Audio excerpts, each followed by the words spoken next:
यथा भ्राम्यत्ययो ब्रह्मन् स्वयं आकर्ष सन्निधौ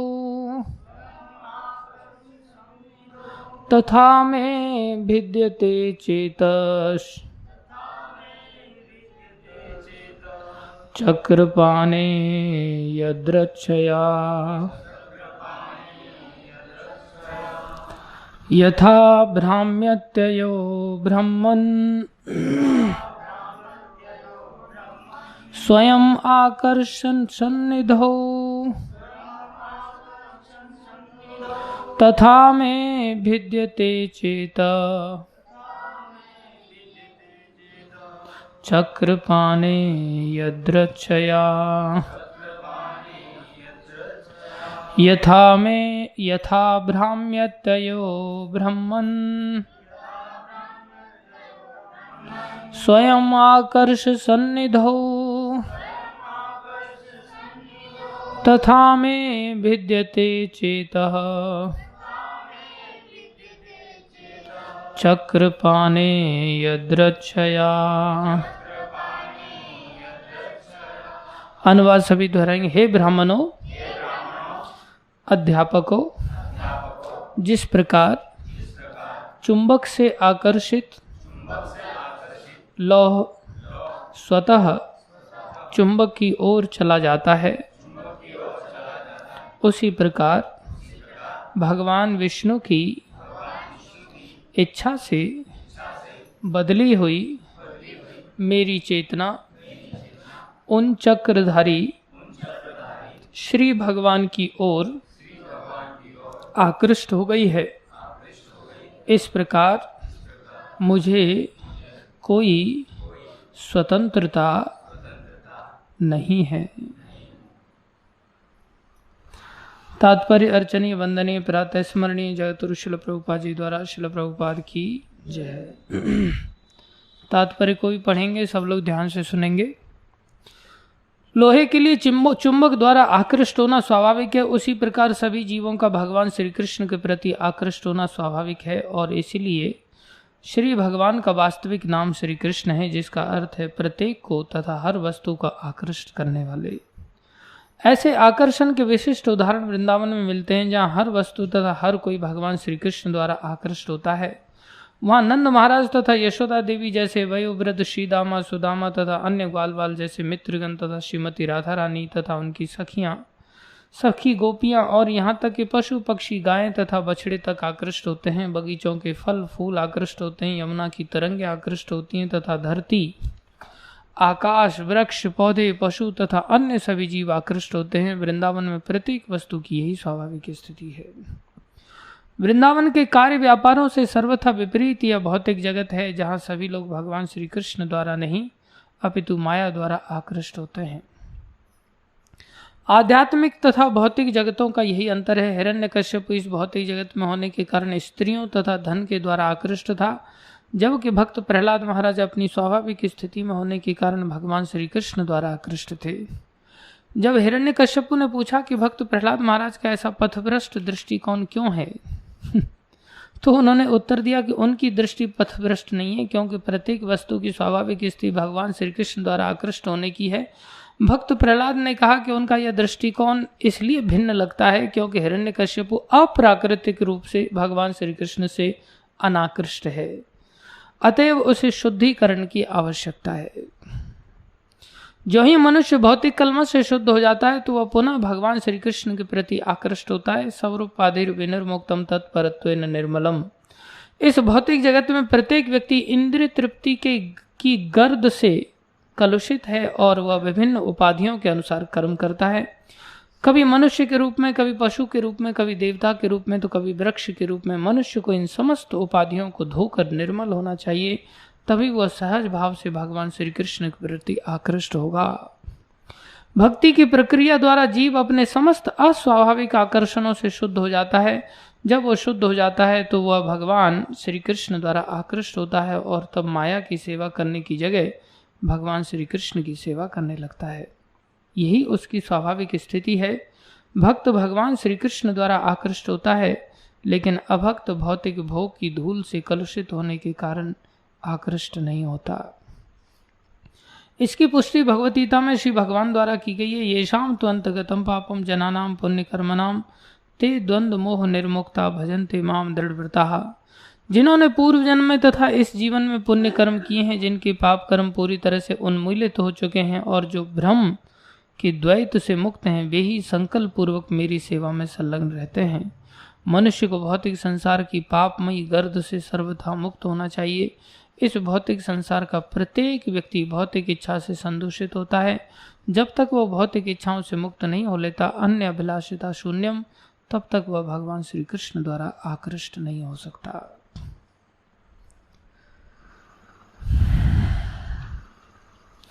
ओम ज्ञानम तिमिरन्धस्य ज्ञानञ्जनशलाकया चक्षुरुन्मीलितं येन तस्मै श्री गुरुवे नमः। श्री चैतन्य मनोभीष्टं स्थापितं येन भूतले स्वयं रूप कदा मह्यं ददाति स्वपदान्तिकं।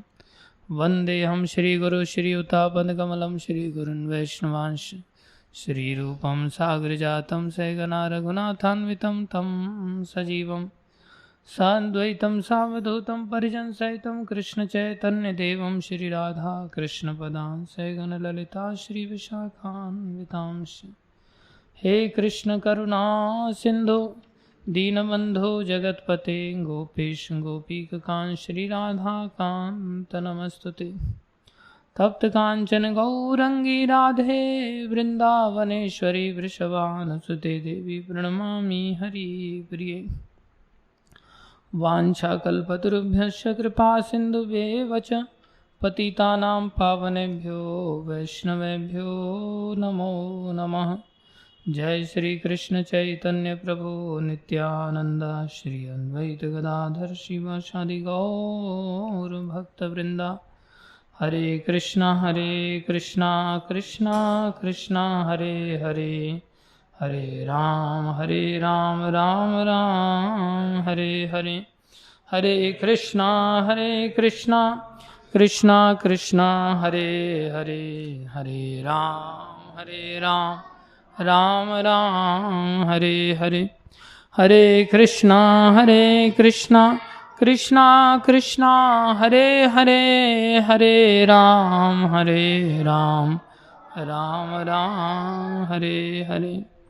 गुरुवे गौरचंद्राय राधिकाय तदालय कृष्णाय कृष्ण भक्ताय तद्भक्ताय नमो नमः।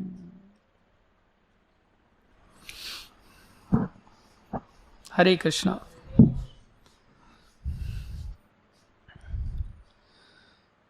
आज नरसिंह भगवान का प्राकट्य दिवस है, जिसमें भगवान श्री कृष्ण नरसिंह अवतार लेकर के हिरण्यकश्यपु का वध करते हैं।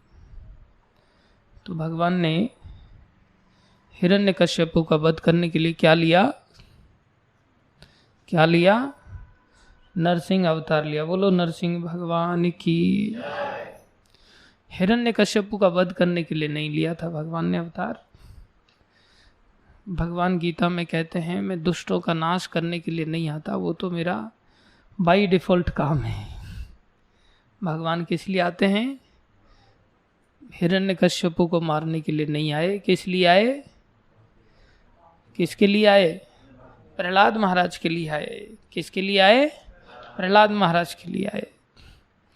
इसलिए प्रहलाद के लिए नरसिंह अवतार हुआ। बोलो नरसिंह भगवान की जय। बोलो भक्त प्रहलाद की जय। बोलो हिरण्यकश्यपु की। हंसने की बात नहीं, वो भक्त बन गए। उनको भगवान ने जब स्पर्श किया, भगवान ने उनका वध किया, तो वो साधारण थोड़ी रहे। इसलिए हंसने की क्या बात है इसमें। ध्यान दो। लेकिन हमें उसके जैसा बनना नहीं है, बनना है उनके पुत्र जैसा। इसलिए ये जो अध्याय है 7वें स्कंद का 5वां अध्याय, इस पर हम थोड़ी चर्चा करेंगे, जिसका शीर्षक है कि प्रहलाद के लिए क्यों आए। ऐसा प्रहलाद में क्या था, तो उसका वर्णन कर रहे हैं। ध्यान दो इधर, मैं पूछूंगा सभी से। हाँ विजय, पूछूंगा, ध्यान देना। शीर्षक है हिरण्यकश्यपु का साधु सदृश पुत्र भक्त प्रहलाद महाराज। हिरण्यकश्यपु के बेटे हैं कौन, कैसे हैं वो? साधु सदृश, साक्षात साधु ही हैं। और साधु कैसे होते हैं, इनके इस चरित्र को पढ़ करके पता चलता है।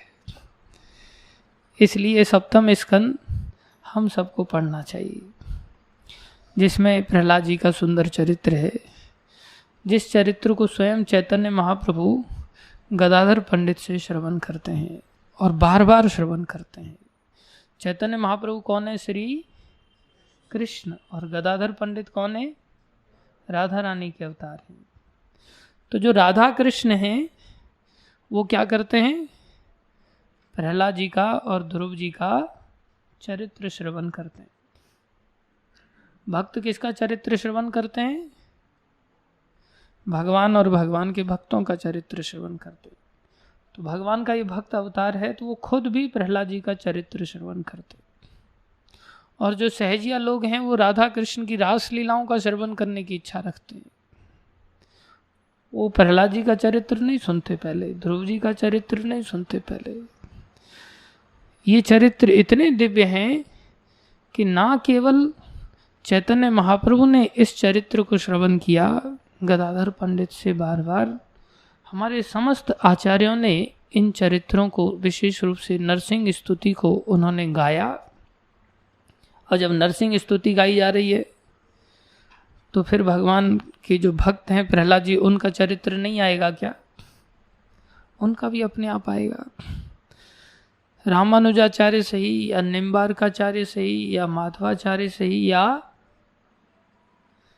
विष्णु स्वामी सही, सभी आचार्यों ने नरसिंह भगवान की स्तुति को टीका किया है।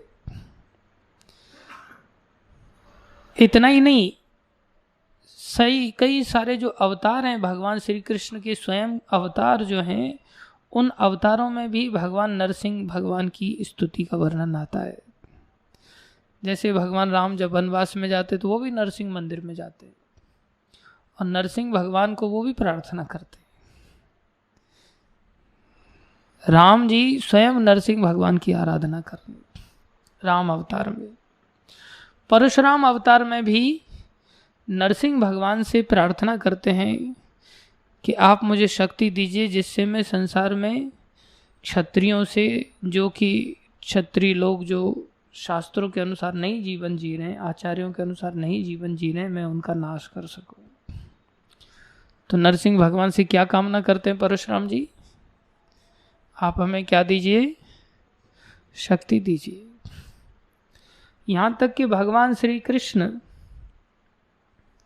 उनको भी एक भागुरी ऋषि करके हैं, वो उनको नरसिंह मंत्र की दीक्षा देते हैं और कहते तुम जंगल में जाते हो, गाय वगैरह चराते हो, वहाँ कई बार डर भय हो सकता है, जंगली जानवरों का भय हो सकता है, इसलिए जब भी ऐसी कोई दिक्कत आए तो क्या करना? नरसिंह भगवान का इस मंत्र का उच्चारण करना। स्वयं भगवान श्री कृष्ण इन कथाओं को सुनते हैं। यशोदा मैया उनको सुलाना बहुत समस्याजनक होता है, तो यशोदा मैया उनको रोज कोई ना कोई बिठा करके सुलाते समय कथाएं सुनाती। और कृष्ण अब रोज रोज कथाएं माता कहाँ से लेकर के आए?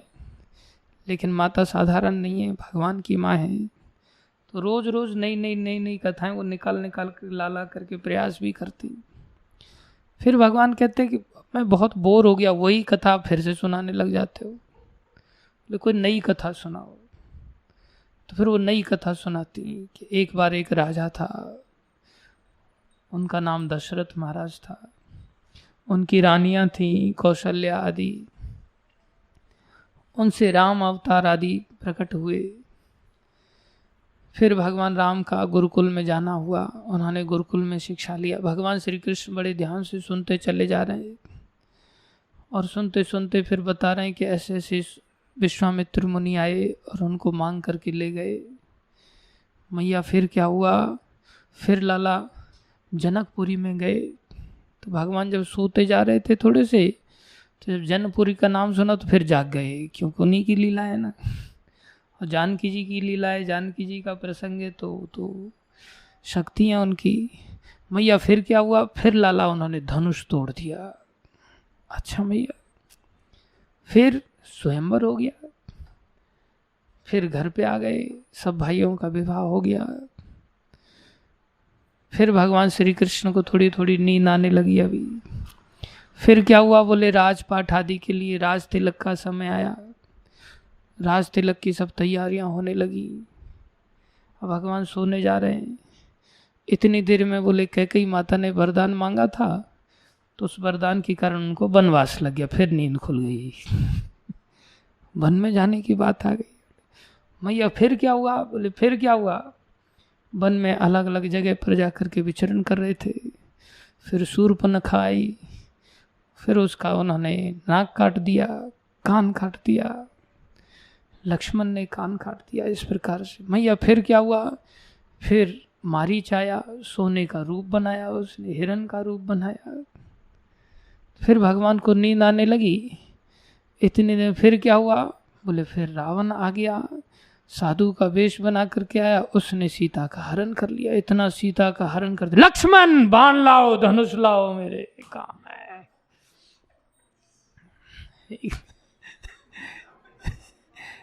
एकदम से भगवान, एकदम से आप सोने जा रहे थे, एकदम से भगवान जोर से चिल्ला पड़े,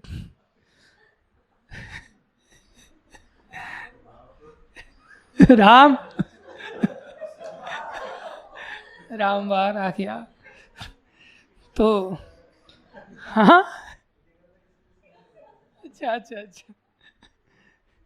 बोले लक्ष्मण कहाँ हो तुम, धनुष लाओ मेरा, मैं रावण का वध करूंगा इसी समय।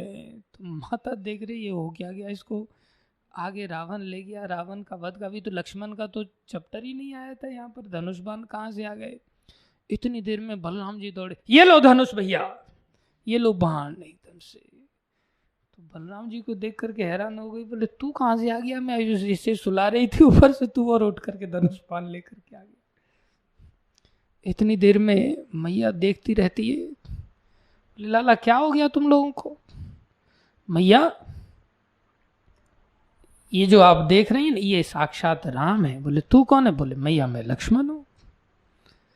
अच्छा तो ये राम है और तू लक्ष्मण आ गया। हाँ मैया, हम सब जितने भी अवतारों की आपने लीलाएं सुनाया है ना, वो सब मेरे ही अवतार हैं, हमने ही वो अवतार लिए, हम ही वो साक्षात परम ब्रह्म हैं। अनेकों 2400 अवतार जो आगे भी वर्णन आप कथाओं में करूँ, सब हमारे ही अवतार हैं, हम ही परमेश्वर हैं, हम ही परम भगवान हैं। मैया कहती तू दामोदर लीला भूल गया है क्या, इसको तो मैंने बांध दिया था, भी तेरा बंधन नहीं हुआ इसलिए तू धनुष बाण लेकर के आ गया।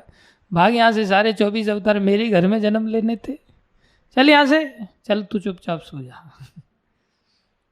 मैया फिर शांत करती हैं, बेचारे डांट खा करके फिर सो जाते हैं, सोने का नाटक करते हैं। फिर मैया पूछती है अब क्या दिक्कत है, बोले मैया कोई दूसरी कथा सुनाओ।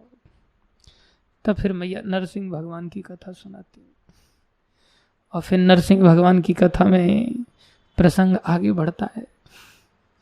तो ये कथाएं कौन सुनते हैं, स्वयं श्री कृष्ण भी सुनते हैं। तो मैया कथा सुनाना आरंभ करती, वही भागवत की कथा है जो आज हम सुनाने जा रहे हैं थोड़ी सी। तो यहाँ सुखदेव गोस्वामी कहते, एकदा सुराराट पुत्रम अंकम आरोप्य पांडवः। एकदा, एक दिन की बात है, कहानी सुनाई जाती है तो एक दिन से शुरुआत की जाती है। एक दिन की बात है कि जो सुरराट, सुरों के जो राजा थे, असुरों के जो राजा थे, जिन्होंने सारी त्रिलोकी को जीत लिया था, हिरण्यकश्यपु ने घोर तपस्या किया, उसका बहुत लंबा पीछे का बैकग्राउंड है। तो वो बता रहे हैं कि एक राजा था जिसका नाम क्या था, हाँ ध्यान से सुनो। तो एक राजा था, कौन सुना रही है कथा, यशोदा मैया किसको, भगवान श्री कृष्ण। बोले एक बार एक राजा था, ऐसे बैठाओ, इसको भगवान की रिपीट हो रही है ना, ऐसे बैठो, इधर बैठ, हाँ ठीक है। तो एक बार एक राजा था, जिसने बहुत तपस्या किया, उसका एक बेटा था, उसका नाम प्रहलाद था। सब जानते हैं स्टोरी किस प्रकार से प्रहलाद महाराज का प्राकट्य हुआ। हिरण्यकश्यप ने घोर तपस्या किया, ऐसी तपस्या किया उसने कि समुद्र खोलने लगते थे, भूमि हिलने लगती थी। विवश होकर के ब्रह्मा जी ने उसको वरदान देने के लिए आना पड़ा। ब्रह्मा जी से उसने वरदान मांगा, आप मेरे को आशीर्वाद दो कि मैं मृत्यु को प्राप्त ना हूं, कभी अमर हो जाऊं। ब्रह्मा जी बोले, ये तो मेरे पास ही नहीं है, मैं तुम्हें कहाँ से दे सकता हूँ, तुम कुछ और वरदान मांग लो, ठीक है, हमें कोई जीत ना पाए। और उसके लिए फिर दूसरे तरीके से उसने दुनिया भर के वरदान मांगे, न रात में मरे, न दिन में मरे, न घर के अंदर, न बाहर। अनेकों वरदान उसने अपनी आसुरी बुद्धि का परिचय देते हुए मांगे। तो इस प्रकार से आने वाले समय में देवताओं को पता चला कि इसकी पत्नी गर्भवती है, और पत्नी को देवताओं ने सोचा कि जब इसकी संतान होगी तो उसको संतान होते ही मार डालेंगे, क्योंकि सीनियर जो असुर है वही इतना खतरनाक है, तो ये जूनियर असुर जो पैदा होगा ये कितना खतरनाक होगा। इसलिए उन्होंने सोचा ये बालक पैदा होते ही इसको मार डालेंगे। तो आंखें बंद करके सुनता रहता है, खोल लिया फिर कभी तो जीवन में। घंटे वाला डंडा कहाँ है, वो लाके रखा करो इधर। कहाँ जा रहा है? उधर, इधर ही आगे, इधर ही बैठ। क्या लग रहा है वहां तक डंडा नहीं पहुंचेगा ये? अच्छा, नींद बहुत जल्दी आ जाती है तेरे को, बाकी जगह तो नींद नहीं आती। तो नारद जी अचानक से पहुंच गए, और नारद जी ने क्या किया, कयाधु माता को जो हिरण्यकश्यपु की पत्नी थी, बोले अरे इसकी गर्भ से तो बहुत बड़ा भक्त प्रकट होने वाला है, आप लोग ऐसा मत करो। तो उनको ले जा करके अपने आश्रम में ऐसी सुरक्षा प्रदान किया कि आश्रम में ही ले गए, और आश्रम में ले जा करके उन्होंने गर्भ में ही सारी शिक्षा देना आरंभ किया प्रहलाद महाराज को।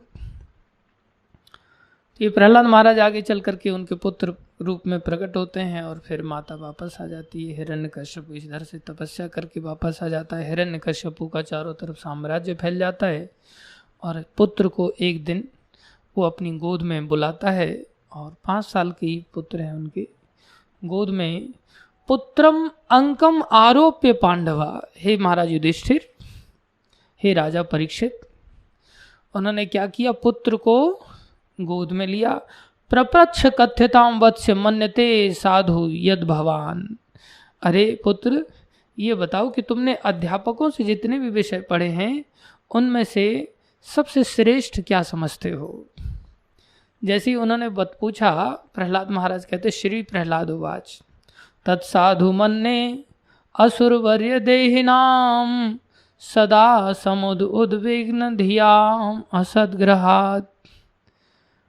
वो कहते हैं, भक्त प्रहलाद महाराज कहते हैं, तत्साधु मन्ने असुरवर्य देहिनाम, ए असुरों के सर्वश्रेष्ठ राजा, असुरों में श्रेष्ठ राजन, बोले जिसने देह धारण किया है, जिसने क्या धारण किया है, देह धारण किया। हम सब लोगों ने शरीर धारण किया है ना, इसलिए जो देहधारी हैं सदा सम उद्विग्न, सदा ही हम चिंताओं से ग्रसित रहते हैं।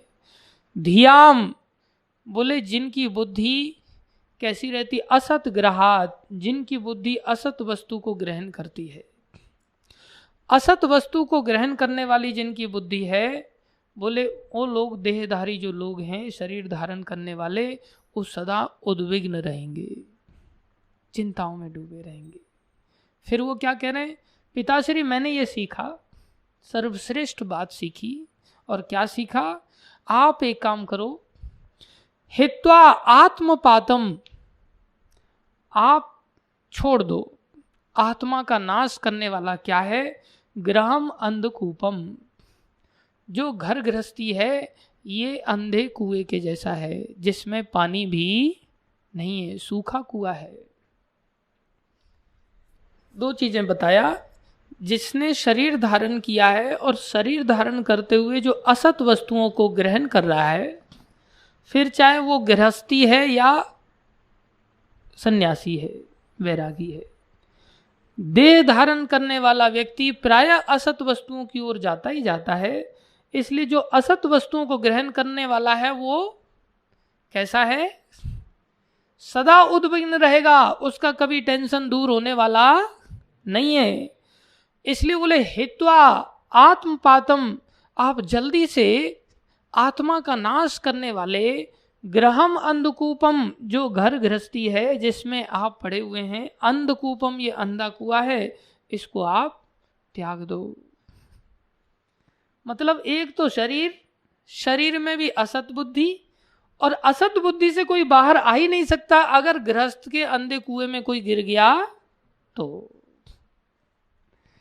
इसलिए पिताश्री को पहली बार मीटिंग में ही इतना भारी प्रचार कर दिया उन्होंने, और जान रहे हैं कि ये भक्त नहीं है, असुर है, फिर भी इतना बड़ा भाषण दे दिया सीधा। और क्या कह रहे हैं सीधा, पहली बार में इतना बड़ा भाषण कोई नहीं दे सकता।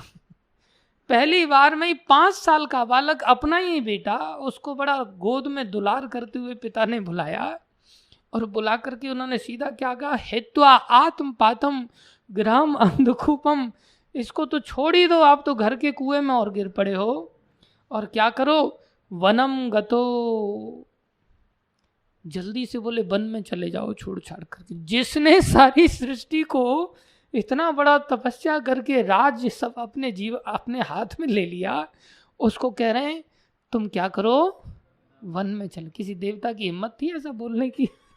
नारद जी की भी हिम्मत नहीं थी, लेकिन प्रहलाद महाराज उसको बड़े बोल्डली कह रहे हैं वनम गतो, जल्दी से वन में चले जाओ, और वहाँ वन में जाकर के खाली फल अनार के मत खाना, केला मत खाना, आम के फल मत खाना, वहाँ जाकर के क्या करना, यद हरिम आश्रयेत, वहाँ जाकर के हरि का आश्रय लेना। जैसे वृंदावन में तो हम लोग भी आ जाते हैं ना, हम क्या करते हैं यहाँ, बोले पिज्जा कहाँ मिलेगा, वृंदावन की लस्सी फेमस है, बोले लस्सी कहाँ मिलेगी, बोले गन्ने का रस कहाँ मिलेगा। ये सब चीज़ों के प्रति हम बिल्कुल आ तो जाते हैं, आश्रय देते हैं, बोले बाहर तो बिना लहसुन प्याज का समोसा मिलता नहीं, कचौड़ी मिलती नहीं, यहाँ सब बिना लहसुन प्याज का मिलता है, इसलिए आश्रय ले लो, यहाँ पानी पूड़ी का आश्रय ले लो, गोलगप्पे का आश्रय ले लो, बाकी किसी चीज़ का आश्रय मिले या ना मिले, ये आश्रय के प्रति बहुत वृत्ति रहती है। तो प्रभुपा जी यहाँ तात्पर्य में अनुवाद में लिख रहे हैं, प्रहलाद महाराज ने उत्तर दिया, ये शब्दार्थ आपको पढ़ाया हमने, पढ़ देता हूं मैं। हे असुर दैत्यराज, श्रेष्ठ दैत्यराज, जहां तक मैंने अपने गुरु से सीखा है, ऐसा कोई व्यक्ति जिसने क्षणिक देह तथा क्षणिक ग्रस्त जीवन स्वीकार किया है, वह निश्चय ही चिंताग्रस्त रहता है, क्योंकि वह ऐसे अंधे कुएं में गिरा हुआ है जहां जल नहीं रहता, केवल कष्ट ही कष्ट मिलते हैं। मनुष्य को चाहिए कि वह इस स्थिति को त्याग दे और वन में चला जाए। स्पष्ट अर्थ यह है कि मनुष्य को चाहिए कि वह वृंदावन जाए, जहाँ केवल कृष्ण भावनामृत व्याप्त है, और इस प्रकार वह पूर्ण पुरुषोत्तम भगवान श्री कृष्ण की शरण ग्रहण करे। जैसे ही गोद में बैठे हुए प्रहलाद महाराज ने ऐसा कहा, इतनी देर में सुनते ही श्री नारद उवाच, नारद जी यहाँ वर्णन कर रहे हैं आगे क्या हुआ। श्रुत्वा पुत्र गिरो दैत्य पर पक्ष समाहिता, जहास बुद्धिर्बाला नाम भिद्यते परम बुद्धि भी। जहास करके हंसने लग गया वो जोर से, ऐसा जोर से अट्टहास किया उसने, ऐसा देखो बालकों की बुद्धि कैसे खराब की जाती है। अच्छा भला मेरा पुत्र, और देखो इसकी बुद्धि कैसी बदल गई, कैसे दुष्ट लोग, असुर लोग, परपक्ष लोग, दूसरे लोग जो हमारे शत्रु हैं, शत्रु लोग बच्चों की बुद्धि को कैसे बिगाड़ते हैं, ये जीता जागता उदाहरण देखो। कैसी बहकी बहकी बातें कर रहा है ये बालक, कैसी विचित्र बात कर रहा है। तो जोर जोर से हंसा और कहने लगा, किस प्रकार से शत्रु के द्वारा बच्चों को बिगाड़ा जाता है, इसको देखो। और उसने सहायकों को आदेश दिया और कहा, जरूर गुरुकुल में कोई न कोई बाहर से आता होगा, विशेष सुरक्षा किया जाए गुरुकुल की। जहाँ संड और अमरक विश्वामित्र के जो बेटे हैं वो पढ़ाते हैं, उनका गुरुकुल खुला हुआ है वहाँ पर। कौन सा गुरुकुल है पता है? हिरण्यकश्यपु आसुरिक महाविद्यालय, विश्वविद्यालय। हिरण्यकश्यपु का आसुरिक महाविश्वविद्यालय वहाँ खुला हुआ है, वहाँ पर आसुरी विद्याएं दी जाती हैं। वहाँ पर सिक्योरिटी बढ़ा दो फटाफट, कोई बाहर से आए जाए नहीं, शत्रु लोग भेष बदल बदल करके आते हैं। बोले कह रहे यहाँ विष्णु पक्षै प्रति छन्नैर न भिद्यते तास्य धीर यथा। हिरण्यकश्यपु ने अपने सहायकों का आदेश दिया, हे असुरो, इस बालक के गुरुकुल में जहां यह शिक्षा पाता है इसकी सुरक्षा का पूरा ध्यान रखो, जिससे इसकी बुद्धि छद्म वेश में घूमने वाले वैष्णवों द्वारा और अधिक प्रभावित न हो जाए। छद्म वेश धारण करते हैं भक्त लोग, प्रचारक लोग, कभी किसी वेश में पहुंच जाएंगे तो कभी किसी वेश में पहुंच जाएंगे। इसलिए आवश्यकता पड़ने पर पैंट शर्ट पहन लेते हैं भक्त लोग, आवश्यकता पड़ने पर धोती कुल्ला, बहुरूपिया होते हैं लोग, लेकिन उद्देश्य होता है प्रचार करना। जैसे तैसे करके सामने वाले व्यक्ति को बस बुद्धि बदलना है और भगवान की ओर आकर्षित करना है, इसलिए सिक्योरिटी बढ़ा दी जाए।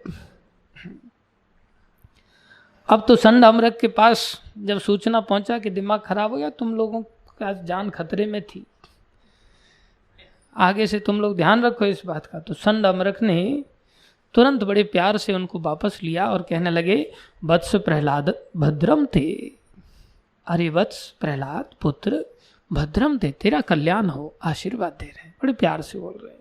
सत्यम कथय मामृषा, पुत्र सच बोलना, झूठ नहीं बोलना, क्योंकि अभी उनके ऊपर तलवार लटक रही है ना, ये बीमारी आई कहाँ से गुरुकुल के अंदर। तो कहते हैं भद्रम ते पुत्र कल्याण हो तुम्हारा, बाला नाति कुतस्तु अभ्यमेश बुद्धि बुद्धि विपर्य, अरे तुम्हारी बालक बुद्धि में ऐसी तुम्हारी बुद्धि विपर्य बुद्धि तुम्हारे अंदर आ कहाँ से गई। बाकी तो कोई बालक ऐसा नहीं बोलता गुरुकुल के अंदर जैसी भाषा तुम बोलता है। प्रहलाद महाराज बोले, हे पुत्र प्रहलाद, तुम्हारा क्षेम तथा कल्याण हो, तुम कृपया झूठ नहीं बोलना, सब सच सच बोलना।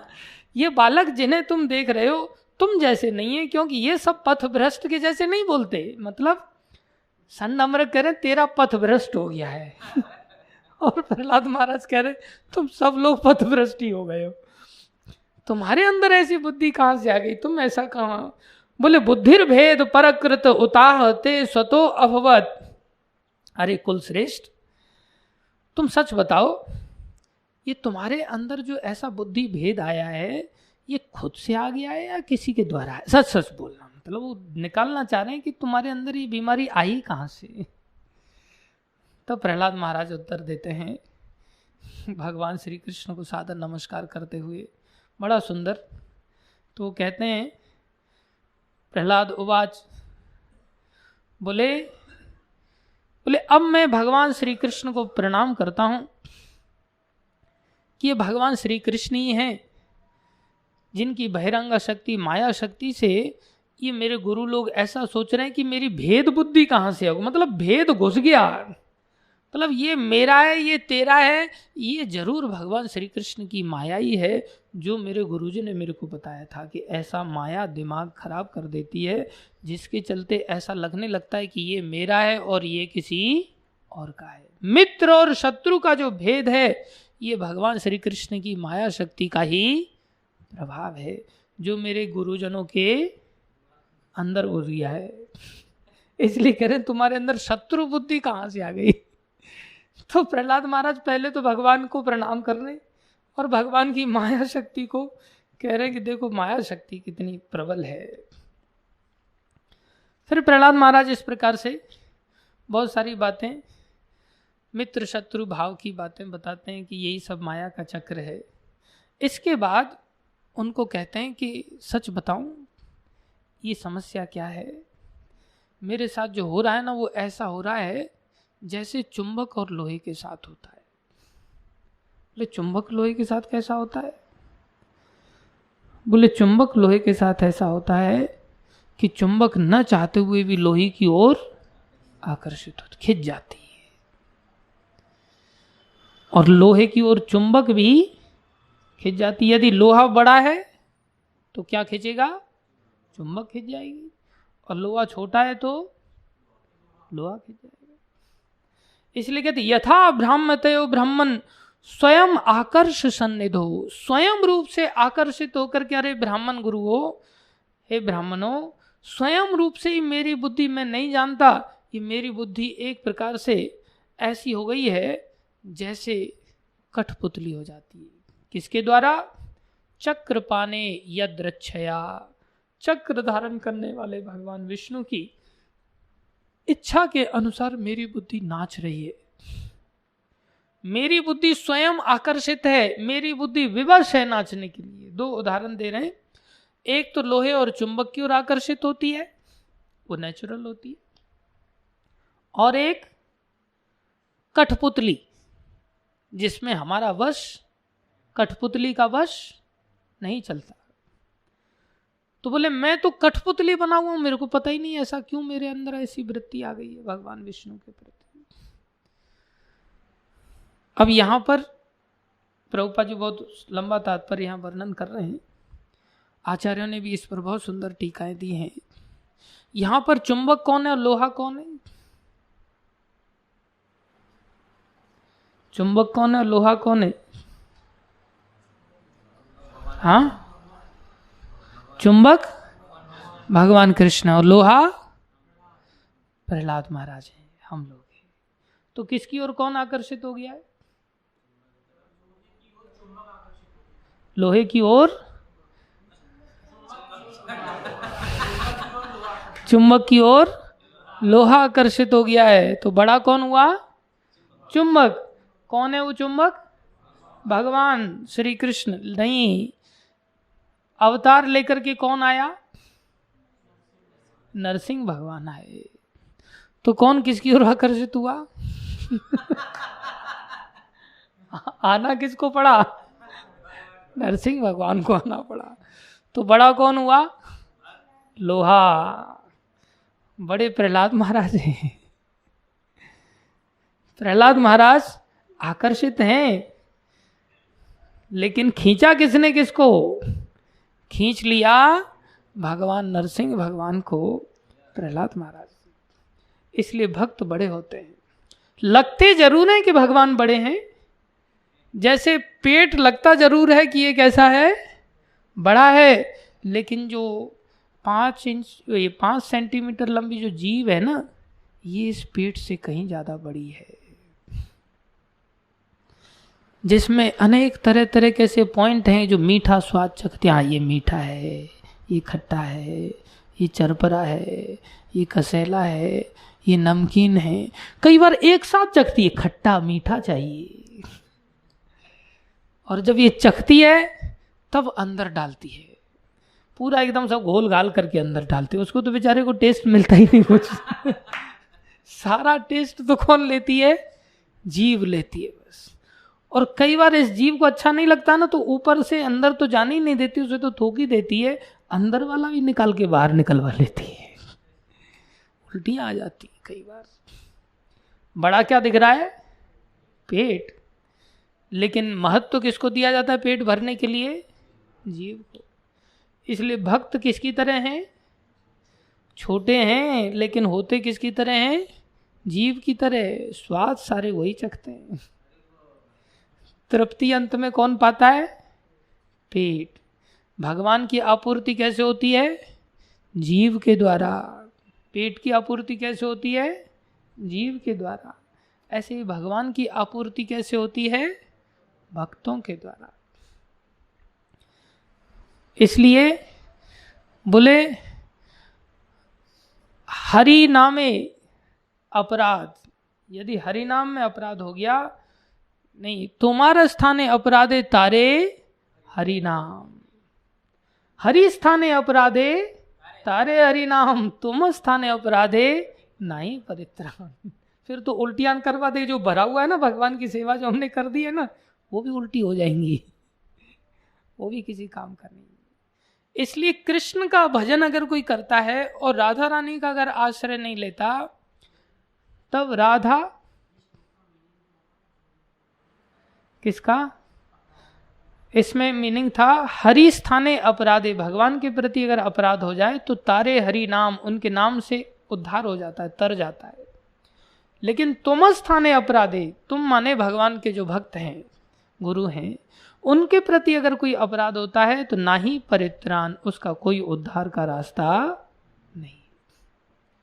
इसलिए भक्तों के आश्रय से ही भगवान को आकर्षित किया जा सकता है, या हम स्वयं भगवान की ओर आकर्षित हो सकते हैं, कोई दूसरा अल्टरनेट नहीं।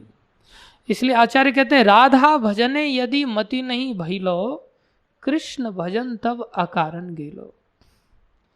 यदि राधा रानी के भजन में, राधा रानी के आश्रय में यदि नहीं कोई जीव आ पाया, तो उसने कितना भी कृष्ण भजन किया है, कृष्ण सेवा किया है, तो सब कैसे जाने वाला है? अकारण जाने वाला है, उसका कोई फल नहीं मिलने वाला है। इसलिए ब्रजवासी बहुत चतुर होते हैं, इसलिए वो कदम कदम पर ब्रज में सिर्फ राधे राधे ही बोलते हैं। जरूरी नहीं हरे कृष्णा बोलें पूरा, शुद्ध कृष्ण नाम ही बोलेंगे चल जाएगा। ऐसा नहीं लिखा है कि राधा भजन अकारण गेलो, अगर कृष्ण भजन नहीं किया तो, ऐसा नहीं लिखा है। बोले कृष्ण भजन अकारण चला जाएगा यदि राधा रानी का भजन नहीं किया होगा। और अगर और भी वर्णन करते हैं, बोले यस्य देवे परा भक्ति यथा देवे तथा गुरु। बोले राधा कृष्ण का भी अगर भजन किया है और अगर गुरु भक्ति नहीं आई, गुरु भक्ति नहीं आई, तो वो भजन भी अकारण चला जाएगा। इसलिए प्रहलाद महाराज बहुत बड़े गुरु भक्त हैं। तो प्रहलाद महाराज तो वैसे ही सच बोलते हैं, उनको बोलने की जरूरत थोड़ी थी, उनको तो सच सच बोलना, अरे वो तो वैसे ही सच बोलने वाले भक्त है, वो बोली थोड़ी ना मेरे जैसा कोई झूठे व्यक्ति, सच बोल रहे। तो उन्होंने बोला मैं नहीं जानता, मेरा मन स्वयं ही आकर्षित है कठपुतली की तरह। याद रखो कठपुतली तो बनना ही पड़ेगा। प्रभुपाद जी यहाँ पर तात्पर्य में बहुत वर्णन कर रहे हैं, कठपुतली या तो कृष्ण का बनो या उनकी माया की बनो। और कठपुतली जो दूसरी ओर जब दिखाई देती है नाचते हुए, आपने देखा गीता में 3 माया शक्ति के जो 3 गुण हैं, उनकी 3 स्त्री बना रखी हैं, सुंदर सुंदर स्त्रियां हैं। उसमें गीता में एक फोटो दिया है ना, और उसमें वो जीव को ऐसे 3 रस्सियों के द्वारा ऐसे नचा रही हैं कठपुतली की तरह। तो भगवान कहते हैं कि भगवान को भूलते ही कृष्ण भूलिया, से जीव भोग वांछा करे, पाछे ते माया तारे झापुटिया धरे। तो एक तो कृष्ण का आकर्षण होगा। अब कृष्ण पास में बैठे हुए हैं, कृष्ण चाह रहे हैं कि ये मेरी ओर क्या हो जाए, आकर्षित हो जाए। और इधर माया है, माया ये नहीं चाह रही है कि मेरी ओर आकर्षित हो जाए, ये माया नहीं चाहती कि मेरी ओर आकर्षित हो जाए। हम चाहते हैं कि हम किसकी ओर आकर्षित हो जाएं, माया की ओर। अब ये चाहत, कृष्ण इधर बैठे, कृष्ण चाह रहे हैं मेरी ओर आकर्षित क्यों नहीं, जब नहीं आकर्षित हो रहा तो माया झापुटिया धरे, इधर आ जा मैं तेरे को नचाती हूँ। तब माया उसे नचाने लगती है। तो माया का क्या बन जाता है, वो कठपुतली बन जाता है। इसलिए हमारी स्थिति क्या हो जाती है, जो प्रहलाद महाराज की वही हमारी स्थिति। बोले मैं नहीं चाहता समोसा खाना, लेकिन खिंचा चला जाता हूँ। नहीं चाहता फिल्मी गाने सुनना, लेकिन खिंचा चला जाता हूँ। मेरी बुद्धि आकर्षित है, मैं तो कठपुतली बना हुआ हूँ। मैं नहीं चाहता, जानता हूँ ग्रहम अंधकूपम है, लेकिन फिर भी खिंचा चला जाता हूँ, क्या करूँ। तो हम सब भी क्या बने हुए हैं, कठपुतली। लेकिन जो कठपुतली बनता है ना, वो सदा उद्विग्नम, सदा उद्विग्न रहता है, चिंताओं से ग्रसित रहता है। किसके हाथों की कठपुतली, माया की। कृष्ण के हाथों की कठपुतली कभी ऐसी चिंतित नहीं रहेगी, कठपुतली तो बनना पड़ेगा। तो माया के हाथों की जब जीव कठपुतली बन जाता है, तो उसको चिंताएं, समस्याएं आकर के सदा सदा के लिए घेर लेती हैं। लेकिन जब वो स्वयं कठपुतली बन करके नाचता है, तब तो उसको दर्द सताता है। लेकिन जब दूसरी कठपुतली को नाचता हुआ देखता है, तब उसे वो बहुत अच्छी लगती है। हमारे सामने कठपुतली का अगर डांस चल रहा हो तो अच्छी लगेगी कि नहीं। परिक्रमा मार्ग में बहुत सारे लोग परिक्रमा लगाते हैं। कई बार मैंने एक आध व्यक्ति को देखा, वो अपनी लड़की को ऐसे 2 पोल गाड़ करके रस्से पर ऐसे लेकर खिंचाता है। तो जो लोग देखते हैं उसको चलते हुए, उसको कैसा लगता है देखने वाले को, अच्छा लगता है ना, और जो चल रही है उसको अंदर थोड़ी चिंता सताती, उसका ध्यान फोकस वहीं करना पड़ता, वो आनंद नहीं ले सकती। ऐसे ही संसार में हम सभी कठपुतली अपने आप में बने हुए हैं, हम स्वयं में आनंदित नहीं हो सकते, लेकिन दूसरे लोग हमें कैसे लगते हैं, देखो कैसा बढ़िया गृहस्थी है, गाड़ी से, इतनी बड़ी गाड़ी से उतरता है, इसकी बीवी देखो कितनी सुंदर है, कितने सुंदर गहने आदि पहन करके, इसके बच्चे देखो कितने क्यूट है, और बेचारे उसको पूछो जाकर के क्या हालत होती है उसकी। सब गाड़ी से उतरते तो बढ़िया देखते हैं, और सुबह सुबह में मार पीट के उठाते हैं, वो कहती है तुम तैयार करो उसको, वो कहता है तुम तैयार करो इसको, वो कहता है ये पेशाब कर गया रात को बेड में, इसको तुम सुखा के आओ, तुम सुखा के आओ। बहुत बड़ा झंझट होता है, बड़े बड़े लोगों के साथ ऐसा होता है। महाराष्ट्र में एक डॉक्टर जयकर थे, तो आते थे अपने परिवार के साथ, तो उनकी मेड सर्वेंट भी थी, तो भी घर में बड़ा तनाव बना रहता था। एक बच्चे का टेक केयर करने के लिए वो उसके सर पे झगड़ा, उसके सर पे झगड़ा, पूरा घर टेंस रहता था, कोई चीज की कमी नहीं थी। तो कठपुतलियां तो सब दुखी रहती हैं। तो हमें क्या बनना है, अपनी चाहत को थोड़ा सा शिफ्ट करना है। क्या हुआ, संत अमरक ने जब बार बार पूछा, हमारी तो ऐसी स्थिति है, क्या करें हम, तो मैं नहीं जानता, ऐसा मेरा स्वयं ही कठपुतली, मैं आकर्षित हूं। तब उनको बड़ा क्रोध आया, और उन्होंने देखा साम दाम दंड भेद, हमने बहुत सारे तरीके तुम्हारे अपनाए, अब दंड नीति अपनाई जाएगी। और उन्होंने डंडा उठा लिया और कहने लगे, अरे मेरी छड़ी लाओ। संत अमरक कह रहे हैं, यह भक्त प्रहलाद हम लोगों के नाम और यश में बट्टा लगा रहा है। पूरा एकदम गुरुकुल, हमारा जो इंटरनेशनल गुरुकुल है, उसको एकदम से बट्टा लगा रहा है, अलग ही शिक्षा का प्रचार करेगा।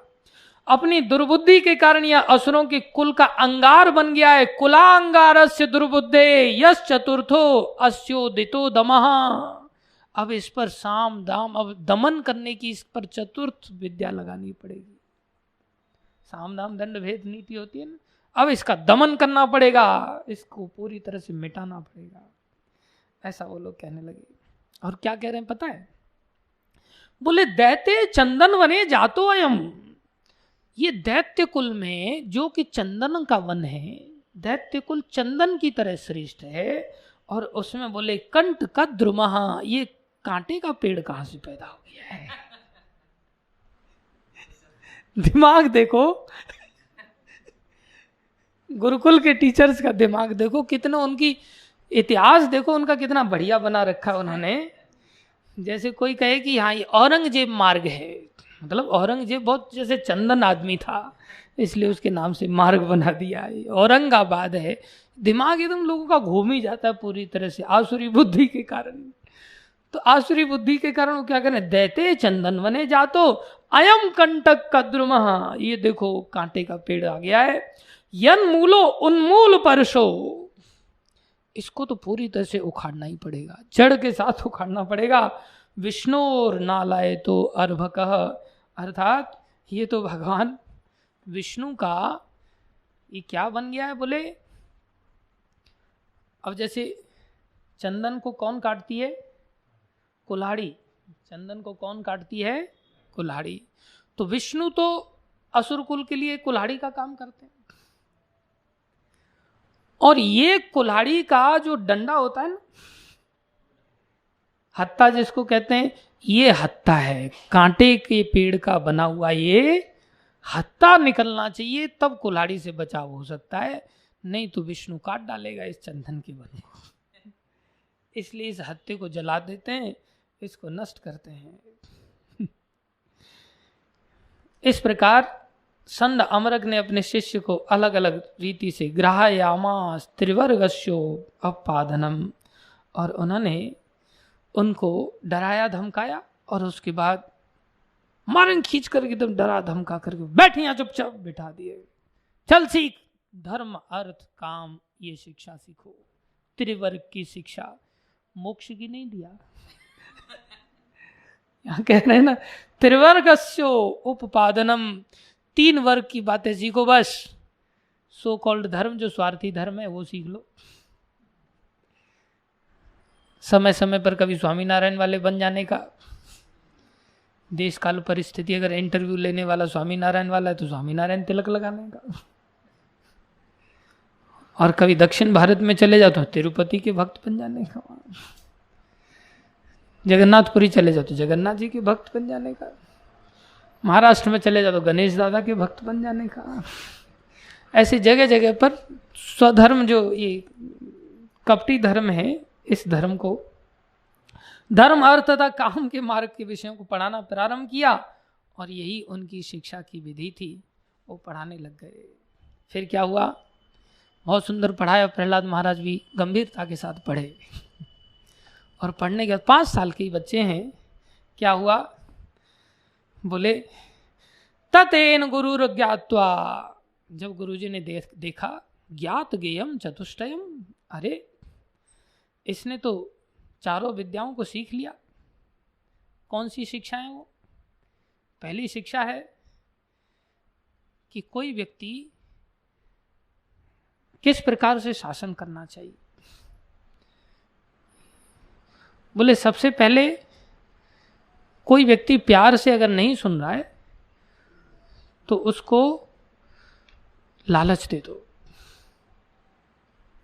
उसको कोई पद दे दो, वस्तु दे दो पहले भेंट में, और कोई वस्तु से भी नहीं मान रहा तो उसको पोजीशन दे दो, फिर भी नहीं मान लो तो फूट डालो फिर उसमें।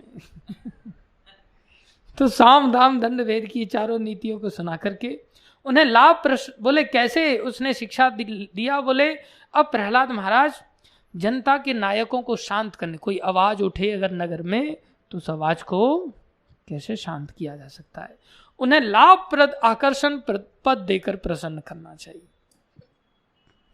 जिससे सामने वाले व्यक्ति को चाहिएगा थोड़ा सा रोटी डाल दो उसके सामने, आवाज नहीं उठेगी, और फिर भी उठ रही है तो उन्हें फूट डालो। उन पर शासन करना तथा अवज्ञा करने पर उन्हें दंडित करके उन्हें कूटनीतिक विषयों में पर्याप्त शिक्षा प्राप्त कर चुके हैं। जब ऐसा देखा तब क्या हुआ, दैत्रेंद्र दर्शयामास मात्रम मृष्टम अलंकृतम।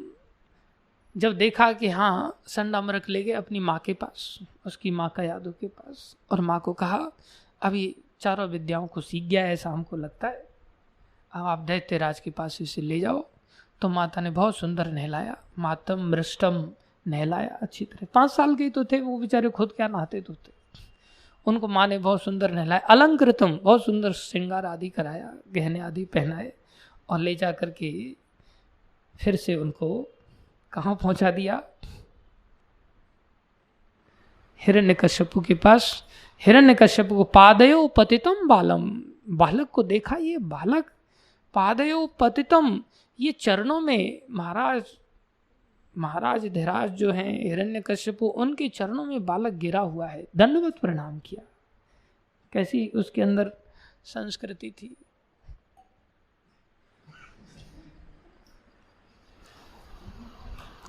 देखा सही निशाने पे लगा कि नहीं, थोड़ा जोर से मारता देखो खोपड़ी पे लगता,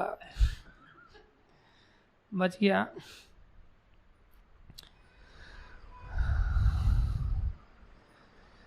पादेव पतितम बालम प्रतिनंद्या शिशासुर, तुरंत उन्होंने आशीर्वचन देते हुए, आशीर्वाद देते हुए उस बालक को उठा लिया, उठा करके गोद में बिठाया। परिवश्य चिरम दोर्भ्याम परम मामम निवृत्त, अर्थात आनंद के साथ उसको गोद में बिठा करके उस बालक का सर सूंघने लगा हिरण्यकश्यप। और सर ही नहीं सूंघा, यहां पर वर्णन करें आस संचन, आंखों से अश्रुपात करने लगा हिरण्यकश्यप। ऐसा प्रेम, मतलब बाप का बेटे के प्रति ऐसा प्रेम कहाँ देखने में आता है।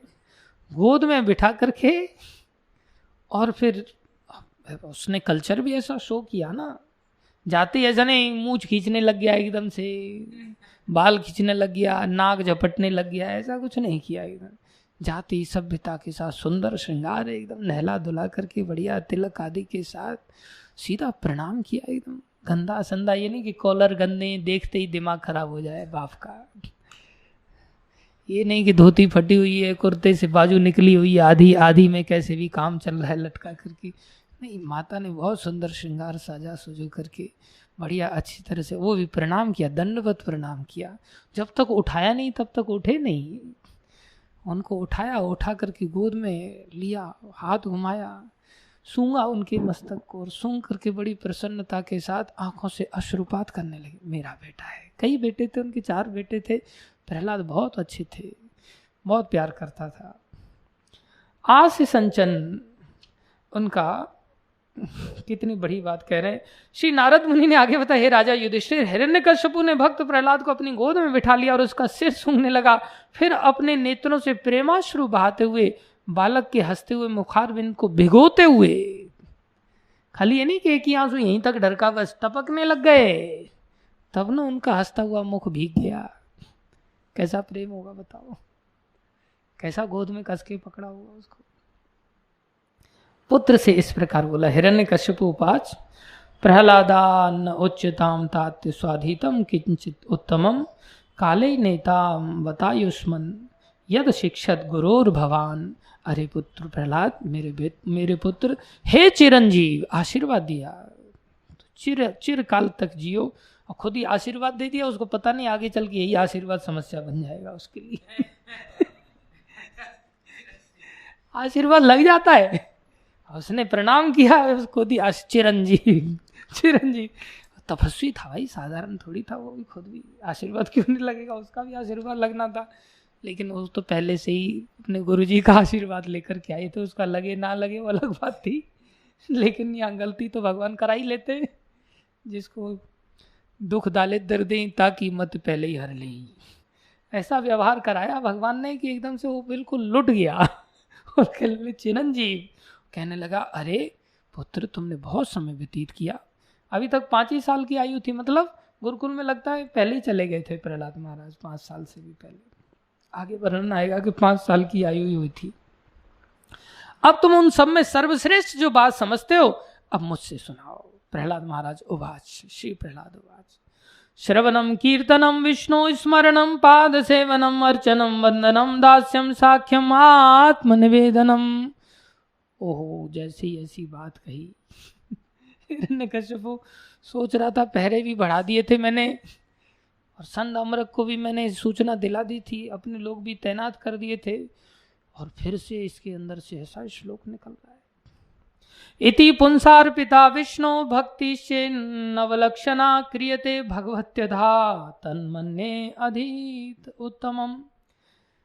प्रहलाद महाराज ने कहा, भगवान विष्णु के दिव्य पवित्र नाम रूप साज सामग्री तथा लीलाओं के विषय में सुनना तथा कीर्तन करना, उनका स्मरण करना, श्री भगवान के चरण कमलों की सेवा करना, षोडशोपचार विधि द्वारा श्री भगवान की सादर पूजा करना, श्री भगवान को प्रार्थना अर्पण करना, उनका दास बनना, श्री भगवान को सर्वश्रेष्ठ मित्र के रूप में मानना तथा उन्हें अपना सर्वस्व न्यौछावर कर देना, आत्मनिवेदन तक की बात सुना दिया है। खाली ये नहीं कि खाली भगवान के बारे में सुनना ही, बोले उन्हीं भगवान को क्या कर देना चाहिए, जीवन अर्पण कर देना चाहिए। शुद्ध भक्ति की ये 9 विधियां स्वीकार की गई हैं। जिस किसी ने 9 विधियों द्वारा भगवान श्री कृष्ण की सेवा में अपना जीवन अर्पित कर दिया है, उसे ही सर्वाधिक विद्वान व्यक्ति मानना चाहिए, क्योंकि उसने पूर्ण ज्ञान प्राप्त कर लिया है। प्रहलाद महाराज ने जैसे ये श्लोक बोला, बहुत सुंदर, प्रभुपाद जी इस श्लोक में लंबा तात्पर्य देते हैं, आप सब लोग इस तात्पर्य को खुद पढ़ लेना, ठीक है, अन्यथा इस तात्पर्य में ही फिर अवतार प्रकट नहीं हो पाएंगे। क्या हुआ, निशम्यई तत्सुत वचो, बोले जैसे ही अपने पुत्र का ये वचन सुना, हिरण्यकश्यपु पुस्तदा गुरुपुत्रम उवाच मेदम रुषा प्रस्फुरिताधरः, उनके होठ फड़फड़ाने लगे, अधर स्फुरित होने लगे, उनके होठ फड़फड़ाने लगे, एकदम से कांपने लगे, एकदम बुरी तरह से, आंखें लाल हो गई, और सबसे पहले संड अमरक की ओर घूर घूर के देखने लग गए। गुरुपुत्रम उवाचमेदम, और उनकी ओर देखने, ब्रह्मबंधो किमत्तते, ब्राह्मण नहीं कहा उनको, ब्रह्मबद्धो, ब्राह्मणों के बंधु मतलब ब्राह्मणों में नीच, गाली दे रहे हैं, अरे नीच ब्राह्मण पुत्रो, विपक्षम श्रेयतास्ता, इसने विपक्ष, इसने ऐसी बुद्धि, ऐसा दिमाग, देखो ये क्या कह रहा है, असारम ग्राह्यतो बालो माम नाधृत्य दुर्मते। देखो इस बेचारे बालक को भक्ति का पाठ पढ़ाया है, ये कैसी निरर्थक बातें, तुमने ध्यान नहीं दिया। जैसे ही बोला एकदम से कांपने लगी, हमने नहीं पढ़ाया है, सीधा कह रहे हैं हमने नहीं पढ़ाया। तो तुम्हें कहा था ना किसी दूसरे से नहीं पढ़वा देना। छद्मवेश में लोग आते हैं, वो कह रहे हैं हमने भी नहीं पढ़ाया, किसी दूसरे ने भी नहीं पढ़ाया। गारंटी दे रहे हैं गुरुकुल में ना हमने पढ़ाया, ना किसी को हमने घुसने दिया, हम नहीं जानते,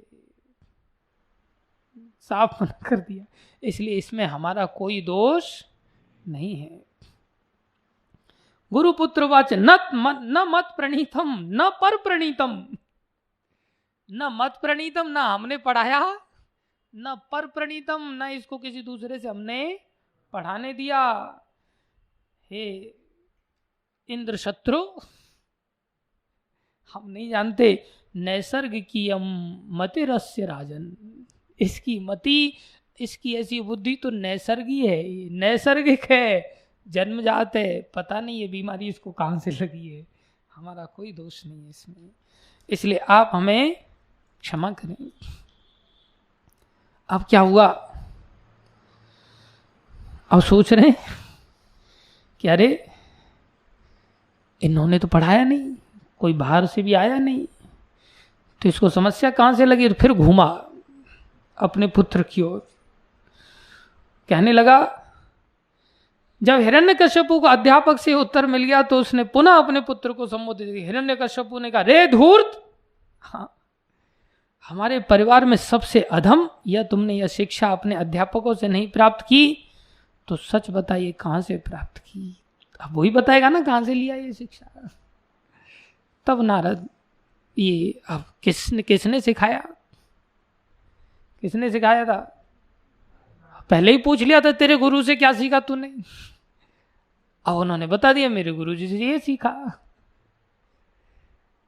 अब वो पूछ रहे हैं किससे सीखा, कौन गुरु है। ये गुरु ने तो हाथ खड़े कर दिए, तो कौन से गुरु से सीखा तूने, किससे सीखा, तू नाम बता बस उसका, मैं छोड़ूंगा नहीं उसको। प्रहलाद महाराज महाभागवत वैष्णव में झूठ नहीं बोलते, लेकिन भागवत ये शिक्षा देती है कि झूठ कहां कहां बोल सकते हैं। 8वें स्कंद में ये बात सिखाई जाती है कि झूठ कौन कौन सी जगह पर बोला जा सकता है, वो भी सीख लेनी चाहिए। अब यहां पर प्रहलाद महाराज ने बताया नहीं कि मैंने कहां से सीखा है, नहीं तो वो बात नारद जी की ओर घूम करके आ जाती और तुरंत प्रहलाद को छोड़ के वो नारद जी को ढूंढने चला जाता, नारद जी की जान को संकट आ जाता। इसलिए गुरु के प्रति अगर ऐसी स्थिति बन जाए तो बात छुपा लेनी चाहिए, और उन्होंने बात छुपा लिया। ये कितनी रहस्य की बात है, नहीं तो सीधा सीधा बोल देते। 5 साल के बच्चे में इतनी बड़ी गंभीरता आ गई। और देखो 5 साल का भक्त, उसमें खुद डर नहीं है, तो प्रश्न करे कोई व्यक्ति, अरे डर की बात है ही नहीं तो फिर गुरुजी को डर क्यों होगा, उनकी भी तो रक्षा भगवान करेंगे ना। कंसेप्ट तो भागवतम का सारा अंदर आ गया, लेकिन गुरु के प्रति कैसा आचरण होना चाहिए, कैसा सम्मान होना चाहिए, परिस्थिति पड़ने पर। ये नहीं मेरी क्या गलती है, गुरु जी का आदेश था, मेरी क्या गलती है, प्रभु जी ने ऐसा कहा था, नहीं। जब दोष हमारा अगर ऐसा लगे कि गुरु जी के ऊपर जा रहा है, तब उसे किसके ऊपर ले लेना चाहिए, स्वयं के ऊपर लेना सीखना चाहिए। और इतनी गंभीर बात और प्रहलाद महाराज छुपा गए, और बहुत ऐसे तरीके से छुपाया कि एकदम परफेक्ट श्लोक बोला, और कहने लगे अपने पिता को, श्री प्रहलाद उवाच, सब लोग बोलो इसको, मतिर्न कृष्णे परता स्वतो वा, मतिर्न कृष्णे परता स्वतो वा। अरे पिताश्री, ऐसी मति, ऐसी बुद्धि, ऐसा दिमाग कृष्ण के अंदर ना तो किसी और के लगाने से लगता है, ना खुद के लगाने से लगता है। अब ढूंढता रहे किसको ढूंढेगा। लेकिन बोले फिर तेरी मति कैसे बन गई, कोई ना कोई तो रास्ता देना पड़ेगा ना। तो कह रहे मतिर्न कृष्णे परता स्वतो वा, मतिर्न कृष्णे परता स्वतो वा। ऐसे व्यक्ति की मति कभी लगी नहीं सकती भगवान में। किस व्यक्ति की? मिथो अभिपद्येत ग्रह वृतानाम, मिथो अभिपद्येत ग्रह वृतानाम। जिसके चित्त को ग्रहव्रती बना करके माया ने मिथुनी भाव के अंदर डाल दिया है, अर्थात जिसके अंदर स्त्री आकर्षण हो गया, स्त्री के अंदर पुरुष आकर्षण हो गया, और जिन्होंने इंद्रिय भोग को, मैथुनी क्रिया को भोग लिया, बोले उस व्यक्ति की बुद्धि कभी भगवान में लगी नहीं सकती, ना किसी और के लगाने से, ना खुद के लगाने से। और वो क्या कह रहे हैं पता है? मैं तो बालक हूं, अभी 5 साल का हूं, मैंने तो ये काम किया नहीं, और आप ये कर चुके हो इसलिए आपकी लग नहीं सकती। और मैं तो बालक हूं, मेरी लग गई, मैं क्या करूं इसमें, मेरा कोई दोष नहीं है। क्या तरीका निकाला उन्होंने, और तरीका ही नहीं निकाला, बाप को उसमें उल्टी शिक्षा भी दे दी। एक तो बचाव कर गए, गुरुजी का बचाव कर गए, और साथ में इतना बड़ा सिद्धांत बता दिया जिसमें केवल हिरण्यकश्यप के लिए नहीं बताया, हम संसार के सब जीवों के लिए बता दिया। अब मति आसानी से नहीं लगेगी। अदांत गोभिर विशिताम तमिश्रम, अदांत गोभिर विशिताम तमिश्रम। अरे राजन, जिसकी इंद्रियां ऐसी अदांत हैं, अनियंत्रित हैं, जिसकी बुद्धि काम नहीं करती, जो मन के नाचे नाचता रहता है, बोले ऐसे व्यक्ति की अदांत इंद्रियां उसे तमिश्रम विशतम, घोर अंधकार के नरक में, गर्त में उसे लेकर के चली जाएंगी, और उसे फिर वहां भी क्या करना पड़ेगा? पुनः पुनः चर्वित चर्वनानाम, पुनः पुनः चर्वित चर्वनानाम। बोले जो चबाए हुए कोई चबा रहा है। ऐसा कौन सा शरीर था जहां पर ये कार्य नहीं किया? कुत्ता बने तब कुतिया के साथ यही किया, गधा बने तब गधी को ढूंढ लिया, सुअर बने सुकरी को ढूंढ लिया, मच्छर बने मच्छरी ढूंढ लिया। सब शरीरों में तो यही मैथुनी क्रिया किया। तो जो व्यक्ति इस शरीर में भी आकर के बोले चबाए हुए को क्या कर रहा है? चबा रहा है। थूके हुए क्या कर रहा है? चाट रहा है। बोले ऐसे व्यक्ति को भगवान अंगीकार करेंगे क्या? भगवान उसकी ओर आकर्षित होंगे क्या? बोले नहीं हो सकते, भगवान में ऐसे व्यक्ति की बुद्धि नहीं लग सकती। बोले ऐसे लोग क्या करते हैं फिर? न ते विदु स्वार्थ गतिम ही विष्णु, न ते विदु स्वार्थ गतिम ही विष्णु। ऐसे लोगों को स्वार्थ गति विष्णु होता है समझ ही नहीं आता।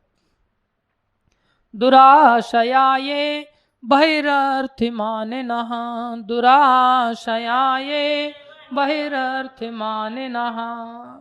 ये जो संसार का आशय लेकर के संसार को भोगने की जो प्रवृत्ति है व्यक्ति में, वो लोग बहिर्थ मानना, संसार का जो बाहर का जो पैसा धेला है ना, बाहर की जो संपत्ति है ना, उसको ही ये संपत्ति मानते हैं। आंतरिक संपत्ति भगवान विष्णु है, उसको ये लोग नहीं पहचान सकते। और क्या होता है?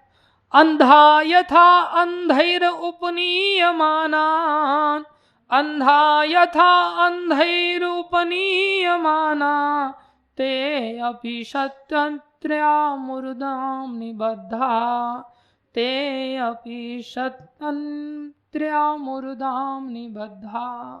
बोले ऐसे लोगों को, जो कि इनके अंदर भी लीडर लोग होते हैं, और वो लीडर अंधे होते हैं। एक अंधा दूसरे अंधे को उपदेश देने लग जाता है, और अंधा इस प्रकार से कभी खुद भी जो रस्सियों से बंधा हुआ है, दूसरे की रस्सियों को नहीं काट सकता। बोले फिर उपाय क्या है? प्रहलाद महाराज ये सब शिक्षा दे रहे हैं बाप को। बोले नैषाम मतिस्तावत उरु क्रमांग्री, नैषाम मतिस्तावत उरु क्रमांग्री। अब कोई व्यक्ति ऐसा फंस गया तो उसका क्या मन कभी लगेगा ही नहीं क्या? बोले नहीं, तब तक उस व्यक्ति का उरु क्रमांग्री, जो विशेष चमत्कारी कार्य जो करने वाले भगवान श्री कृष्ण हैं, उनके चरण कमलों को स्पर्शतनर्थम उपगमो यदर्थम, स्पर्शनर्थम उपगमो यदर्थम, उसकी बुद्धि कभी ऐसे अनर्थों में रहती हुई कभी भगवान श्री कृष्ण के चरणों का स्पर्श नहीं कर सकती। कब तक? महीयशाम पादरजोभिषेकम, महीयशाम पादरजोभिषेक, जब तक कोई व्यक्ति महान संतों का चरणों का जो धूल है उसमें जाके स्नान न करे। निष्किंचनानाम न वृणीत यावत, निष्किंचनानाम न वृणीत यावत, ऐसे भक्त जिनको कि कुछ भी नहीं चाहिए, जो निष्किंचन भक्त हैं, जैसे प्रभुपाद जी ऐसे निष्किंचन भक्त थे। ऐसे निष्किंचन भक्त का जब तक वो व्यक्ति आश्रय नहीं लेता, उसको कभी भी ऐसे भगवान में फिर से मति नहीं लग सकती। भक्त आश्रय से ऐसा हो जाएगा। ये कौन बोल रहे हैं? प्रहलाद महाराज। पूछा ना उसने, कहां से मति पाई तूने? बता, ये तो नैसर्गिक हो गई है मेरे अंदर। क्यों? अब ये बात नहीं बता रहे कि मैंने नारद जी का चरणाश्रय लिया है। और नारद जी का चरणाश्रय कैसा लिया है? नारद जी को उन्होंने दर्शन भी नहीं किए, ऐसा चरणाश्रय। गर्भ में थे, पैदा होने से पहले ही वापस आ गए हिरण्यकश्यप का यादू को लेकर के आ गए। जो कुछ श्रवण किया, क्या किया? केवल गर्भ में। और महद रजोभिषेकम कैसे प्राप्त कर लिया? केवल और केवल अंदर, गर्भ के अंदर केवल कथा सुनने से ही। अभी तक नारद जी के कभी दर्शन नहीं हुए, न कभी वृंदावन गए घूमने के लिए, न कभी राधा कुंड में स्नान हुआ, न कभी बरसाना गए, न किसी भागवत आदि को खोल करके देखा, न किसी शास्त्र का आश्रय लिया, न किसी मंदिर में घंटी बजाया, न डीटी वर्शिप किया। यहाँ तक कि किसी भक्त को नगर कीर्तन में जाते हुए भी नहीं देखा। पॉसिबल था क्या हिरण्यकश्यप के राज्य में? कोई ऐसा दूर दूर तक चांस नहीं था। केवल और केवल एक ही चांस मिला, बस गर्भ अवस्था में कथा का श्रवण किया। और कैसी अवस्था में? ऐसा नहीं बढ़िया पंखा चल रहा है, इसीलिए पंखे सब बंद कराए जाते जैसे नींद ना आए। यहाँ तो बढ़िया नींद आ जाती है ना आराम से, और कितना भी कुछ भी हो आदमी सोता रहता है। गर्भावस्था में नींद नहीं आती ना, इसलिए बढ़िया प्रसाद नहीं होना चाहिए, बढ़िया सुख सुविधाएं नहीं होनी चाहिए, जिससे आसानी से व्यक्ति निद्रा को प्राप्त ना हो। थोड़ा कष्ट में जीवन होना चाहिए, जिससे कि आदमी थोड़ा कथा ये इनके इन प्रकार ध्यान से सुन सके। प्रहलाद महाराज इसलिए गर्भ अवस्था में सुन पा रहे हैं। हमारे लिए कष्ट अगर दे दी जाए तो हम वो भी नहीं सुनेंगे। इसलिए बीच का रास्ता प्रभुपाद जी ने निकाल के दिया है। ठीक है भाई, खाओ पियो थोड़ा बहुत और कथा सुनो। बोले इति उक्तो परतम पुत्र हिरण्यकश्यपु रूषा। हिरण्यकश्यपु एकदम से क्रोध में लाल हो गया। अब रास्ता ही नहीं पता चला ना किसने ऐसा, ऊपर से उपदेश और दे रहा है। बोले जाओ पहले तो श्रवण कीर्तन करो और जाकर के भक्तों की चरणों की रज लेकर के उसमें स्नान करो। अब ये हिरण्यकश्यप कह रहे हमारे राज्य में भक्ति बैन है, हम ही भगवान है, करनी है तो हमारी भक्ति करो, किसी और की भक्ति कैसे कर सकते हो तुम? हमारे ही घर में आकर की आवाज उठा रहा है, बताओ किसी और के लिए। अंधी कृतात्मा सत्संगा निरश्चित महीतले, एकदम से उठा करके हिरण्यकश्यपु ने उसको तुरंत फेंक दिया, तो महीतले धरती के ऊपर फेंक दिया। कहाँ? तब अभी तो गोद में ही वार्तालाप हो रही थी, इतना देर तक वो फेंक नहीं पाया था। कैसा प्रेम होगा, जबकि साक्षात विष्णु की चर्चा हो रही थी, और जो विष्णु ने शत्रु बना करके ऐसा जीवन जिया, उसने इतना प्रेम था। लेकिन जब यहाँ तक बात पहुँच गई कि जाओ आप भी भक्तों की जाकर के चरणाभिषेक ले लो, आपको भी मैं रास्ता बता दे रहा हूँ, आपकी मति भी कैसे हो सकती है। वो पूछ रहा है तुम्हारी मति कैसे होगी, ये बता रहे हैं कि तुम्हारी मति कैसे होगी ऐसी, ये उपाय है, जाओ। तुरंत उठा करके फेंक दिया। और आहम अर्शम आहा अर्श रुषाविष्ट, एकदम से जोर से मार डालो इसको, ले जा करके क्रोध में ले जाओ इसको, एकदम से क्रोध में बोला। लाल लाल आंखें करके सेवकों से कहा बध्यताम अवश्यम बध्यो, मारो इसको, अवश्य वध होना चाहिए, बिना मारे इसको वापस लेके ही नहीं आना। जब ऐसा आदेश दिया फिर तो उन्होंने क्या क्या वध करने का उपाय नहीं किया। और कहने लगे, बोले कैसे मारो, बोले निसारयत, इसको इसी समय ले जाओ, जल्दी से जल्दी मारो, देर मत लगाओ, हे असुरो मार डालो इसको। तब तो भैया पंचहायना 5 साल के ही थे, लेकर के असुर लोग चले गए। और ले जाकर के उन्होंने क्या क्या उपाय नहीं किए आप सब लोग बहुत अच्छी तरह से जानते हैं। पर्वतों को ऊपर से फेंका नहीं गया, उनके ऊपर पर्वत उखाड़ करके फेंके गए। पर्वत के ऊपर से तो उनको फेंका ही गया, अब 5 साल के बच्चे के ऊपर एक पत्थर ही ऐसे बड़ा सा फेंक करके मार दो, बेचारा बचेगा वो? उसके ऊपर पर्वत उखाड़ उखाड़ करके फेंके जा रहे। असुर लोग साधारण लोग थोड़ी थे, दिग्गज हाथी बुलाए गए जो दिशाओं को पकड़ करके, जो पहाड़ों से भी विशाल हैं, पहाड़ तो कुछ भी नहीं, एक दांत से ही पर्वतों को तोड़ डालें, चूरन बना दें। ऐसे दिग्गज हाथी, ऐसे जहरीले सर्प, ऐसे पर्वतों से उनको ऊपर से फेंका गया। पर्वत उनके ऊपर जब फेंके जाते तो पर्वतों में ब्लास्ट हो जाता, चूर चूर होकर के पर्वत साइड में बिखर जाते। प्रहलाद महाराज अपना भजन करते, भज मन नारायण नारायण, भज मन नारायण नारायण नारायण नारायण नारायण नारायण नारायण नारायण नारायण, भज मन नारायण नारायण,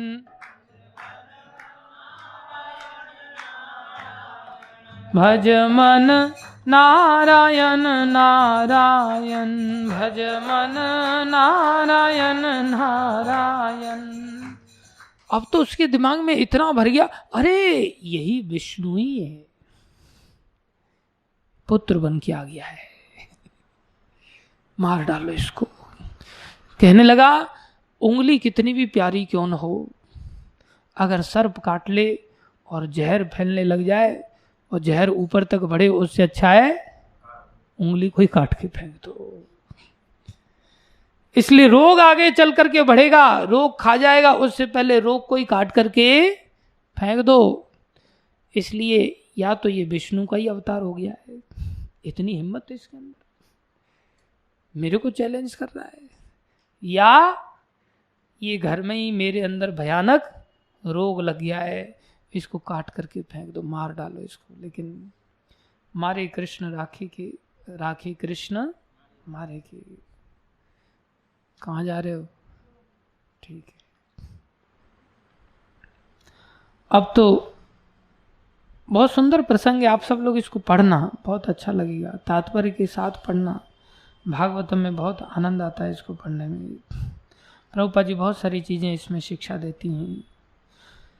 हिरण्यकश्यपु ने अपने पुत्र को दिग्गजई, देखो दिग्गजों को बुलाया गया, हाथी के पांव के नीचे डालकर बड़े बड़े भयानक सांपों के बीच में छोड़कर विध्वंसक जादू का प्रयोग किया, जादू टोना का भी प्रयोग किया, अविचार किया कि पर्वत की चोटी से नीचे गिराकर मायावी तरकी में। अब उनसे बड़ा हिरण्यकश्यपु इंस्टीट्यूट था ना उनका, तो इन सब चीजों के लिए कैसे तड़पा करके मारा जाए।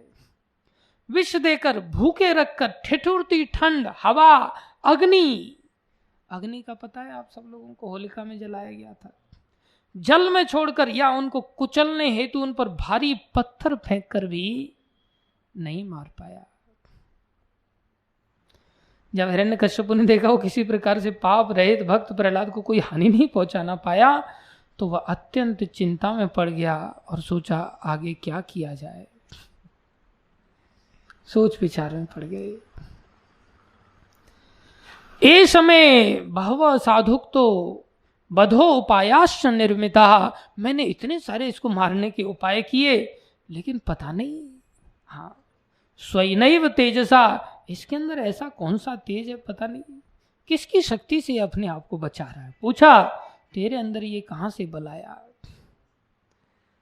फिर पूछने पर प्रभुपाद जी, यद्यपि यह मेरे अत्यंत निकट है, क्या देख रहा हो, भाग के भी नहीं जा रहा है, ऐसा हो कि मैं पीछे पीछे भाग रहा हूं और ये भाग की जान बचा रहा हो, पास में ही खड़ा है, बातें और बना रहा है, ऊपर से जले पे नमक छिड़क रहा है, कुछ बोलता हूं उससे पहले खुद ही बोलने लग जाता है, उपदेश देने लग जाता है, पास में खड़ा है फिर भी, और ऊपर से निरा बालक है, छोटा सा बालक है, फिर भी यह पूर्ण निर्भीक है, चेहरे पर जरा सा भी शिकन नहीं है इसकी, या उस कुत्ते की टेढ़े पूंछ की तुल्य है।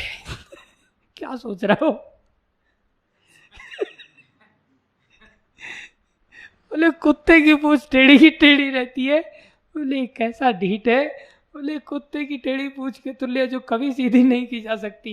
ये भागवतम का उदाहरण है कुत्ते की टेढ़ी पूंछ का, हिरण्यकश्यप का दिया हुआ, क्योंकि वह मेरे दुर्व्यवहार को तथा अपने स्वामी भगवान श्री विष्णु से अपने संबंध को कभी भी नहीं भूलता है, भूलता ही नहीं है।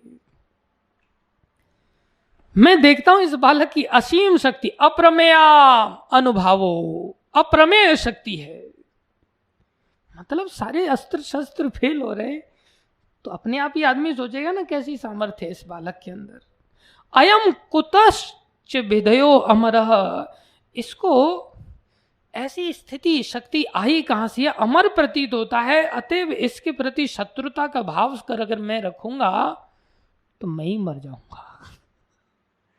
अब मैं मर जाऊंगा तो मतलब सामने वाला क्या है, काल है ना, ये मरता नहीं, मेरे को ही मरना पड़ेगा।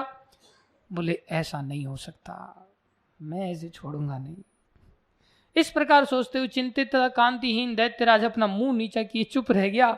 शुक्राचार्य के दोनों पुत्र संड अमरक उसको एकांत में उससे बोले और हाथ जोड़ करके बोले, आप चिंता मत करो, हम इसे ठीक करते हैं, समझाते हैं,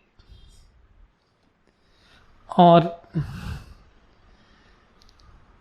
इसकी बुद्धि बदल जाएगी थोड़े समय में, इसमें कोई चिंता की बात नहीं है। गुरुजनों का सानिध्य पाने से सबकी बुद्धि बदलती है। गुरुजन बोल रहे हैं, वो संड अमरक बोल रहे हैं, क्या कह रहे हो, हमारे गुरु शुक्राचार्य के लौट आने तक इस बालक को वरुण की रस्सियों से बांध दो, वरुण शाप, जिससे कि वह डर कर भाग न पाए किसी भी प्रकार। जब वो कुछ कुछ बड़ा, वैसे भी कौन सा भाग रहा था वो, जिससे कुछ कुछ बड़ा हो जाए और हमारे उपदेशों को अक्षमात कर चुकेगा, यह हमारे गुरु की सेवा कर लेगा तो इसकी बुद्धि बदल जाएगी।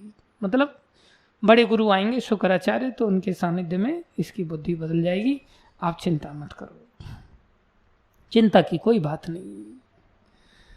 और हुआ क्या, वो लोग ले गए उसको, फिर पढ़ाना चालू कर दिया, और फिर पढ़ाना चालू कर दिया तो अब तो प्रहलाद महाराज ने बच्चों को पकड़ना चालू कर दिया।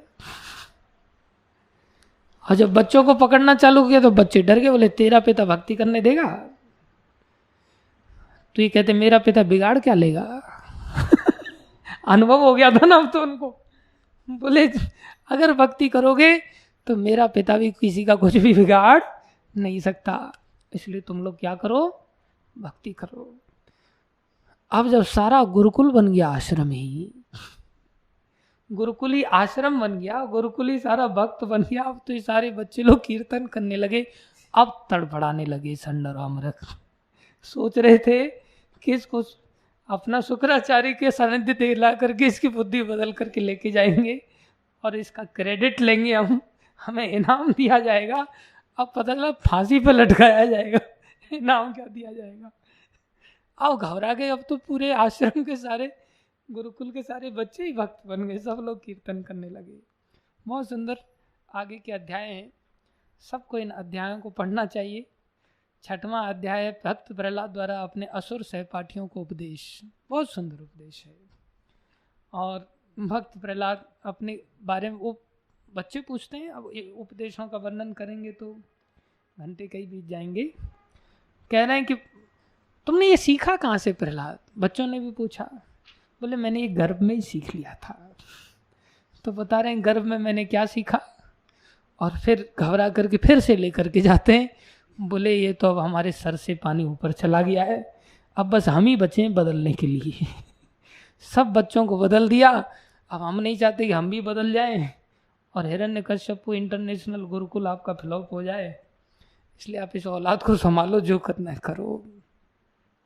तब तो हिरण्यकश्यप को फिर से क्रोध आया, नंगी तलवार निकाल करके एकदम से पूछने लग गया, तेरे अंदर ये ताकत आती कहाँ से, पहले ये बता। बोले पिताश्री, जो ताकत आपके पास है ना वहीं से मेरे पास आती है। आपके पास भी जहाँ से आती है ना वहीं से मेरे पास। आपका और मेरा कोई स्रोत अलग नहीं है, एनर्जी सोर्स एक ही है, भगवान विष्णु।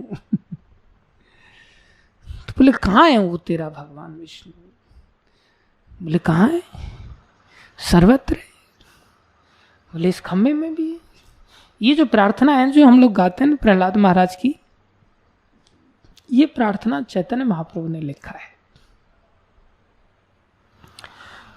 इसमें तव कर कमल वरे जो लाइन है ये जयदेव गोस्वामी द्वारा रचित है, लेकिन उससे पहले की जो प्रार्थना है वो किसने लिखा है?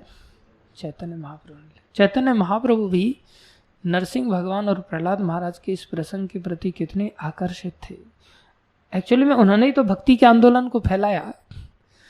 तो प्रचारक दूसरे भक्त को कैसा सम्मान देता है, कैसे नरसिंह भगवान भक्तों की रक्षा करते हैं, ये भाव चैतन्य महाप्रभु ने प्रकाशित किया इस प्रार्थना से।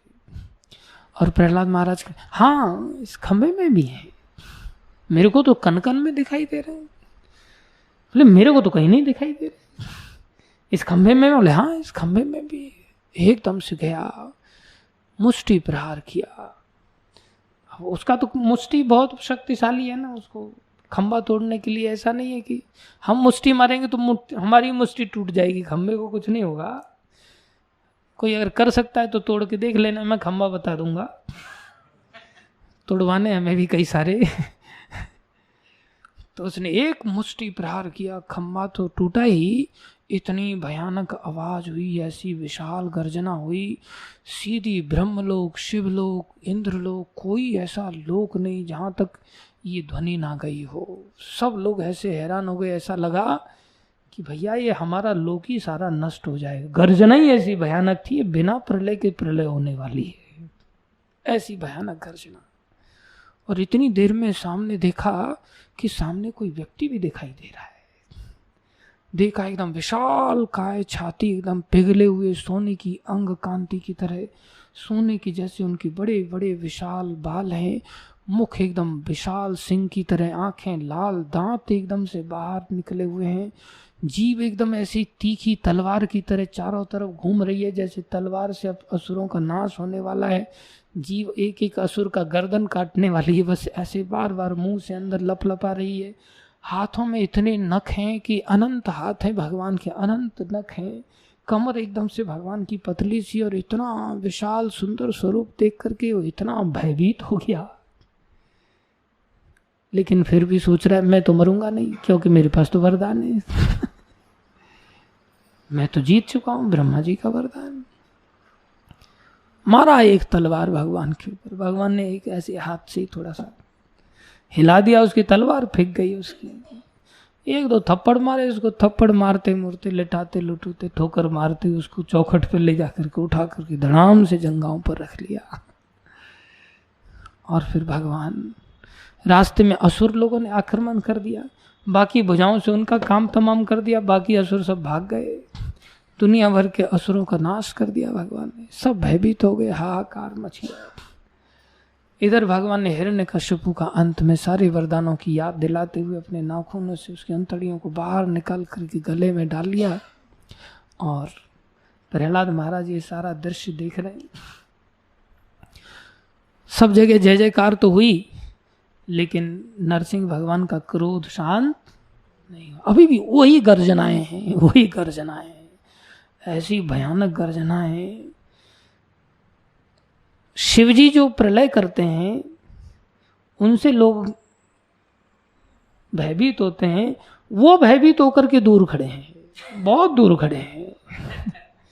ब्रह्मा जी जिन्होंने स्तुति किया, बोले इसका कोई समाधान करो प्रभु, ये चैन नहीं लेने दे रहा है, वो ब्रह्मा जी दूर खड़े हैं, सोच रहे हैं प्रलय का समय नहीं है और ये प्रलय आ ही जाएगी अगर ऐसी गर्जनाएं होती रहीं तो। अब तो चारों तरफ हाहाकार मच गया। अब वो कह रहे हैं आप शांत करो, वो कह रहे हैं आप शांत करो। दोनों ने हाथ खड़े कर दिए। बाकी इंद्र चंद्र की क्या मजाल जो पास में भटकेंगे, जब शिव जी ब्रह्मा जी की हिम्मत नहीं हो। बोले लक्ष्मी देवी शांत कर, पत्नी का अधिकार होता है पति के ऊपर। पहुंचे वैकुंठ में, बोले देवी शांत करो, नरसिंह प्रलय आ जाएगा, समय नहीं अभी प्रलय। अच्छा चलो गए। जैसे ही वहां बड़े आदमी को लगता ना हाँ ये काम हम करेंगे, और पत्नी को अगर दिया जाए तो फिर तो बस ऐसे चुटकी में चिंता की बात। कई बार कंट्रोल किया, नई बात क्या है इसमें, पत्नियां कंट्रोल करके रखती हैं। वैसे कभी कभी ऐसा होता है कि पति भी कंट्रोल कर लेता है, ज़्यादातर तो पत्नी कंट्रोल करके रखती है। तो अभी जैसे ही जा करके तो वो गर्जना सुन करके वो भी एकदम रुक गई। पूछती कहाँ है पति, बोले ये कौन गरज रहा है, आप ही के पति हैं देवी। अरे इनको तो कभी नहीं देखा हमने, ऐसा अवतार तो कभी नहीं हुआ, ये हमारे पति नहीं, हमारे बस की बात नहीं, इनको कंट्रोल करना। दूर जाकर के खड़ी हो गई। अंत में सोची क्या किया जाए।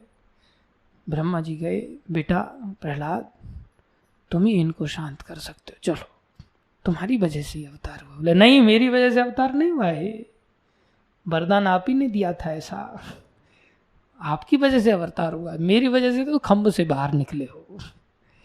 लेकिन फिर भी मैं प्रार्थना करूँगा एकदम से निडर होकर के। और निडर होके ही नहीं, ऐसा भी नहीं 5 साल का बालक है सोचे कि अगर नाखून एक आध मेरे को ही लग जाए तो क्या होगा, इसलिए एक आध ढाल लेकर के जाते। थोड़ा ढाल फाल नहीं, क्या लेके जा रहे हैं, माला लेकर के जा रहे हैं। अब दुनिया संसार में कोई ऐसा होगा जो कहे कि आपने मेरे पिताजी का वध किया, मैं आपके लिए माला लेके आ रहा हूं, धन्यवाद आपका। संसार में कोई नहीं ऐसा हो सकता। और ये माला लेकर के जा रहे हैं। माला ले जाकर के जैसे ही दंडवत प्रणाम किया, नरसिंह भगवान ने देखा, उन्होंने भी बड़े प्यार से गोद में उठाया और गोद में उठा करके रख लिया और हाथ घुमाने लग गए। ऐसा हाथ तो गोद में बिठा करके कभी भगवान ने शिव जी के ऊपर भी नहीं घुमाया। इसलिए शिव जी कह रहे मैं कितना अभागा, मेरे से अच्छा तो प्रहलाद है, उसको कम से कम गोद में बिठा करके ऊपर से हाथ तो घुमाया भगवान ने। मेरे जीवन में तो ऐसा दुर्भाग्य कभी गोद में ही नहीं बिठाया, और हाथ घुमाना तो बड़े सौभाग्य की बात है। भगवान हाथ घुमाने लगे। 5 साल के बच्चे सोच रहे हैं क्या स्तुति करें, हम कुछ बोलना चाह रहे हैं, स्तुति गाना चाह रहे हैं, लेकिन याद ही नहीं है कुछ। जब हाथ घुमाया सब इंद्रियां दिव्य हो गई, एकदम से दिव्य स्तुति गान करने लगे। और भगवान बड़े प्रसन्न हुए, कहने लगे अरे पुत्र मेरा दर्शन अमोघ। भगवान शांत हो गए। जो ब्रह्मा नहीं कर पाए, शिवजी नहीं कर पाए, लक्ष्मी नहीं कर पाए, भक्त वो कार्य कर जाता है। कितने साल का, इसलिए नहीं सोचना चाहिए 5 साल का भक्त नहीं हो सकता है। भक्तों के साथ डीलिंग बहुत गंभीर होनी चाहिए। उसको ब्रह्मा से बढ़कर मानना चाहिए, शिवजी से भी बढ़कर मानना चाहिए, लक्ष्मी से भी बढ़कर मानना चाहिए। उनके अंदर भय था, लेकिन प्रहलाद महाराज के अंदर भय नहीं था। वो भी साधारण नहीं है, भक्त हैं, लेकिन प्रहलाद महाराज और अच्छे भक्त हैं। 5 साल के होते हुए भी इतने अच्छे भक्त हैं। बोले पुत्र मेरा दर्शन अमोघ होता है, भगवान का दर्शन अमोघ होता है, तुम वर मांग लो। प्रहलाद महाराज ना केवल निडर, उल्टा भगवान को ही डरा दिया और कहने लगे अरे क्या वो दास दास हो सकता। शिक्षा की आदत पड़ जाती है ना प्रचारक में एक प्रकार से, तो छोड़ता किसी को नहीं। वो बोलते हैं वो दास दास नहीं होता जो अपने स्वामी का भजन करने के लिए बदले में कुछ चाहता है। वो दास नहीं होता। आपने मेरे को बनिया समझा है? मैं तो असुर कुल में पैदा हुआ पहले से ही, पहले ही मेरा कुल खराब है, मेरे को और उल्टा लालच दे रहे हो आप, बनियागिरी सिखा रहे हो मेरे को। मैं दास हूं आपका, सच्चा वाला दास हूं मैं। ऐसा नहीं कि किसी चीज के पाने के लिए मैं दासता कर रहा हूं। और उनको भी बोल दिया, वो स्वामी नहीं हो सकता जो दास को देकर के कुछ अपना सीना चौड़ा करना चाहता है। आप मेरे को दे रहे हो अपना यश फैलाने के लिए कि आपका यश फैल जाएगा। बोले आप कैसे स्वामी आप मेरे से यश फैलाना चाहते हो? अरे मैं कोई पराया थोड़ी हूं जो आप मेरे को दोगे कुछ। मैं तो आपका ही सेवक हूं, आपका प्रेमी सेवक हूं, बदले में कुछ कामना नहीं करता। इतना सुनते ही भगवान बड़े प्रसन्न, देखो मेरा भक्त देखो कैसा निष्काम है, कुछ नहीं चाहता। मेरा भक्त देखो तो सही कैसी भक्ति कर सकता, कुछ चाहता ही नहीं, मेरे से भी कुछ नहीं चाहता, कितना अच्छा है। भगवान और लाड लड़ाने लग गए।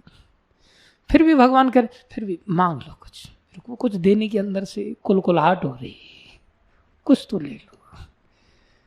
अब हमें भी कोई डोनर आकर के, नहीं प्रभु जी कोई सेवा बताओ, तो ऊपर से बताए नहीं कोई सेवा नहीं, कोई जरूरत नहीं है हमें। नहीं फिर भी आप कुछ बताइए कुछ सेवा। अच्छा ठीक है, 10 लाख का शेड पड़ने वाला है, बस 15 लाख की गाड़ी दिलवा दो, मंदिर का ये प्रोजेक्ट है वो प्रोजेक्ट है, कुछ 2-4 अपने भी प्रोजेक्ट घुसा देते उसमें, फिर सारी डिमांड रख देते उसके सामने खुल करके। अंदर तो होता ही है, प्रहलाद महाराज के अंदर नहीं था ये। प्रहलाद महाराज को पूछते तुम मांग लो, अच्छा ठीक है फिर देना ही चाहते हो तो 2 वरदान दो। बोले दोनों देंगे। बोलो क्या चाहते हो? एक तो ऐसा वरदान दो कि मेरे पिताश्री का उद्धार कर दो। अब देखो जिनको मारने जा रहे थे, शत्रु जो जान का प्यासा था, उनके प्रति कैसी भावनाएं, इनका उद्धार कर दो। ऐसे लोग बहुत कम पाए जाते हैं संसार। गोपियों से वार्तालाप भगवान का चलता है तो गोपियां भगवान को, आप कौन से प्रेमी हैं? संसार में तरह तरह के प्रेमी होते हैं। एक प्रेमी वो होते हैं कि सामने वाला हमसे प्रेम कर रहा है तो हम भी उससे प्रेम करेंगे, सामने वाला नहीं कर रहा तो हम क्यों करेंगे। ये यथा माम प्रपद्यन्ते ताम तथैव भजामि। तुम कर रहे हो तो हम भी कर रहे हैं, हम तुम नहीं कर रहे हो तो हम भी नहीं कर रहे। एक विपर्य प्रेम होता है जिसमें सामने वाला नहीं कर रहा है फिर भी हम कर रहे हैं। एक जिसमें सामने वाला कर रहा है फिर भी हम नहीं कर रहे हैं। तो गोपियां पूछे तुम कौन सी कैटेगरी में आते हो? कृष्ण को पूछती है, तुम्हारे अंदर तो किसी के प्रति प्रेम है ही नहीं पत्थर हृदय हो तुम। बड़ा सुंदर व्याख्या है वहां। अरे कुछ ऐसे भी उदार लोग होते हैं जो कोई नहीं कर रहा उसको प्रेम, फिर भी उसको प्रेम किया जाता है। प्रहलाद महाराज ऐसे ही महाजन है, वो शत्रुता कर रहा है और ये क्या सोच रहे हैं, मेरे पिता का उद्धार हो। नरसिंह भगवान के, अरे तुम्हारी आने वाली कई पीढ़ियों का, पहले वाली कई पीढ़ियों का तुम्हारे पैदा होने के कारण वो पहले ही उद्धार हो चुका है, उसका चिंता मत करो। लेकिन दिखाया उन्होंने वरदान कैसा मांगना चाहिए। और दूसरा बोले, दूसरा वरदान ये दे दो कि संसार के जो जीव हैं वो नरक में ना जाए। बोले नरक में नहीं जाएंगे तो वो कहाँ जाएंगे, उनके कर्म कहाँ जाएंगे, उनके पाप कर्म वो सब नरक में तो लेके जाएंगे। बोले वो पाप कर्म मैं ले लूंगा, मैं नरक में चला जाऊंगा, उन सबको रोक दो आप। ऐसे प्रहलाद महाराज उदार है। बोलो प्रहलाद महाराज की। ऐसे सुंदर 2 वरदान मांगे और ये नरसिंह भगवान का ही कृपा है जिनकी दया से हम चैतन्य महाप्रभु का कृपा पात्र बन पाए, इस मार्ग में जुड़ पाए। क्योंकि अद्वैत आचार्य ने भी जिस शालिग्राम भगवान की आराधना किया था वो नरसिंह शिला ही थी, और नरसिंह शिला को लेकर के चैतन्य महाप्रभु ने आराधना, ये अद्वैत आचार्य ने आराधना किया और नरसिंह भगवान प्रकट हुए। नरसिंह जैसा ही स्वरूप था, चैतन्य महाप्रभु का विशाल छाती थी उनका भी, और सोने की कांति जैसी छाती थी, पतली कमर थी भगवान की, और भगवान ने अपनी भक्ति के द्वारा सारे आसुर स्वभाव का संसार के जीवों के अंदर नाश किया। जगाई मदाई उसके प्रमाण है। बोलो नरसिंह भगवान की।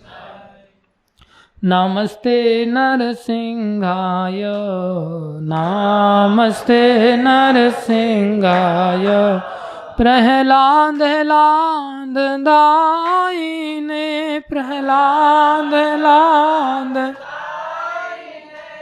हिरण्याकाशिपूर्वक्षः, हिरण्याकाशिपूर्वक्षः, शिलटङ्कानखालाय,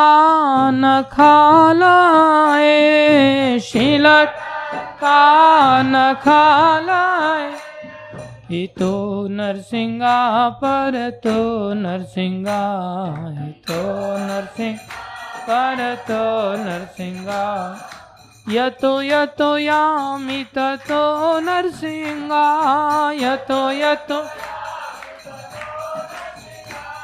बाहिर नरसिंहा, हृदय नरसिंहा, बाहिर नरसिंह, हृदय नरसिंह, नरसिंहामदिं शरणं प्रपदे, नरसिंहामदिं शरणं तव कर कमल वरे नखाम, अद्भुत श्रृंगार दालिता हिरण्यकशिपु तनुभृंगा, केशवधृता नरहरि रूपा, जय जगदीश हरे, जय जगदीश हरे, स्वामी जय जगदीश हरे, तव कर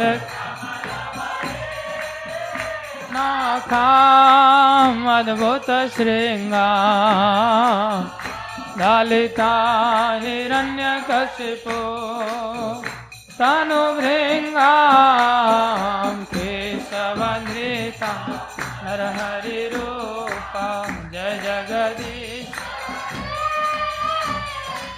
जय जगदीश, बोलो जय जगत, जय नरसिंहदेव, नरसिंहदेव, नरसिंहदेव, जय नरसिंहदेव, जय नरसिंहदेव, नरसिंहदेव, जय नरसिंहदेव, जय प्रहलाद महाराज, प्रहलाद महाराज, प्रहलाद महाराज, जय प्रहलाद महाराज, जय प्रहलाद महाराज, प्रहलाद महाराज, प्रहलाद महाराज, जय प्रहलाद महाराज, प्रभुपाद, प्रभुपाद, गुरुदेव, गुरुदेव, जय जय प्रभुपाद, प्रभुपाद, गुरुदेव, गुरुदेव। ध्यान दो, हमें किसी भी हालत में भागवत का आश्रय लेना चाहिए। और भागवत में दो चीज़ें विशेष हैं, नाम और भगवान के भक्त, नाम जपने वाले, जिसमें भक्तों के प्रति अपराध ना हो।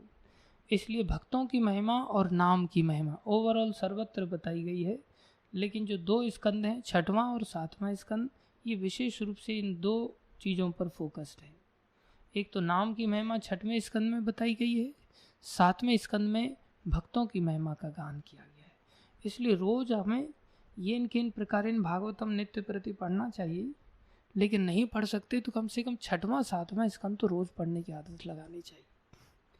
ये दो स्कंद ऐसे हैं, इसको रोज थोड़ा थोड़ा पढ़ना चाहिए। जो जैसा भी है ना, ये सब गर्त में से बाहर निकाल करके ये स्कंद लेकर के आ जाएंगे।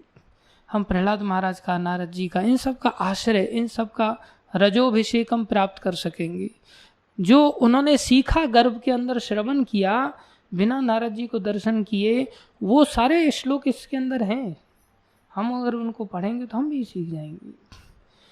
तो हमारी भी नैसर्गिक रति हो जाएगी, नेचुरल हमारे अंदर भक्ति ऐसी जागृत हो जाएगी जो अभी नेचुरल नहीं। हम साधक हैं, हमारी चाहत माया की ओर भी है, ज्ञान थोड़ा प्राप्त होने के कारण थोड़ी चाहत कृष्ण की भी है।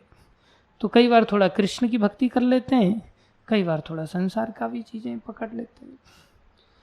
अब इनको शिक्षाएं दी जा रही हैं संडा मरक द्वारा पकड़ पकड़ करके, तो इनके दिमाग में घुसती नहीं। फूट डालो, राज करो, कैसे किया जाए, कैसे संसार में दूसरे लोगों की आवाज़ दबाई जाए, कैसे संसार में अत्याचार बढ़ाए जाए, गुटबाजी, मित्र शत्रु, ये सब भावों को कैसे विकसित किया जाए, ये सब चीज़ें उनको सिखाने पर भी अकल दिमाग में घुसती नहीं। क्यों?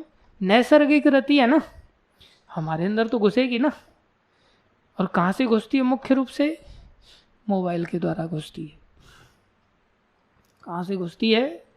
मोबाइल के द्वारा। मोबाइल का अगर त्याग हो जाए ना इस जन्म में,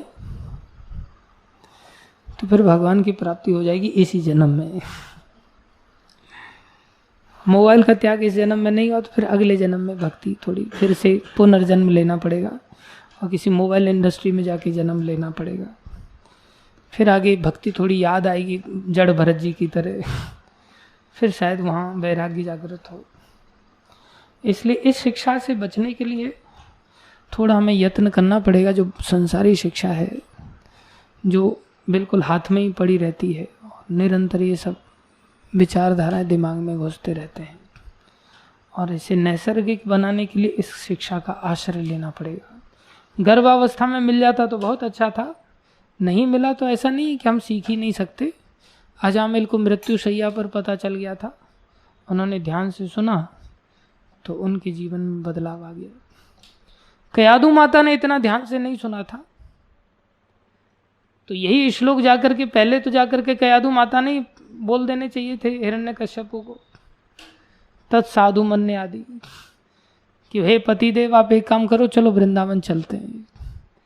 जो प्रहलाद महाराज कह रहे थे वही श्लोक कयादू नहीं बोल देने चाहिए थे ना, लेकिन कयादू माता इतना ध्यान से नहीं सुन पाई थी, लेकिन फिर भी भक्त थी अच्छी, वो उपदेश नहीं दे पाई। अच्छा भक्त उपदेश देने लगता है और भक्ति मार्ग में दूसरों को भी आगे बढ़ा ले जाता है। प्रहलाद महाराज ऐसे सच्चे भक्त हैं, हम उनके चरणों में प्रार्थना करें, और उन्होंने हमारे लिए ही वरदान मांगा भी है, तो वो हमारे ऊपर दया करना चाहते हैं। हम उनके बताए रास्ते पर चलें, उसके लिए भागवत पढ़ना बहुत ज़रूरी है। 6वां स्कंद 7वां स्कंद रोज़ सब ने पढ़ना चाहिए, 5 मिनट 10 मिनट समय निकल कर, बहुत अच्छा लगेगा। धन्यवाद सभी भक्तों का। श्रीमद् भागवत महापुराण की जय, जगत गुरु श्रील प्रभुपाद की जय, श्री गुरु महाराज की जय, अनंत कोटि वैष्णव वृंद की जय। अरे ये भूल गया मैं, ये कथा कौन सुना रही थी? यशोदा मैया भगवान श्री कृष्ण को सुना रही थी, और प्रहलाद महाराज की कथा सुन के फिर भगवान सो गए। आप भी सो जाओ जाकर के। हरे कृष्णा।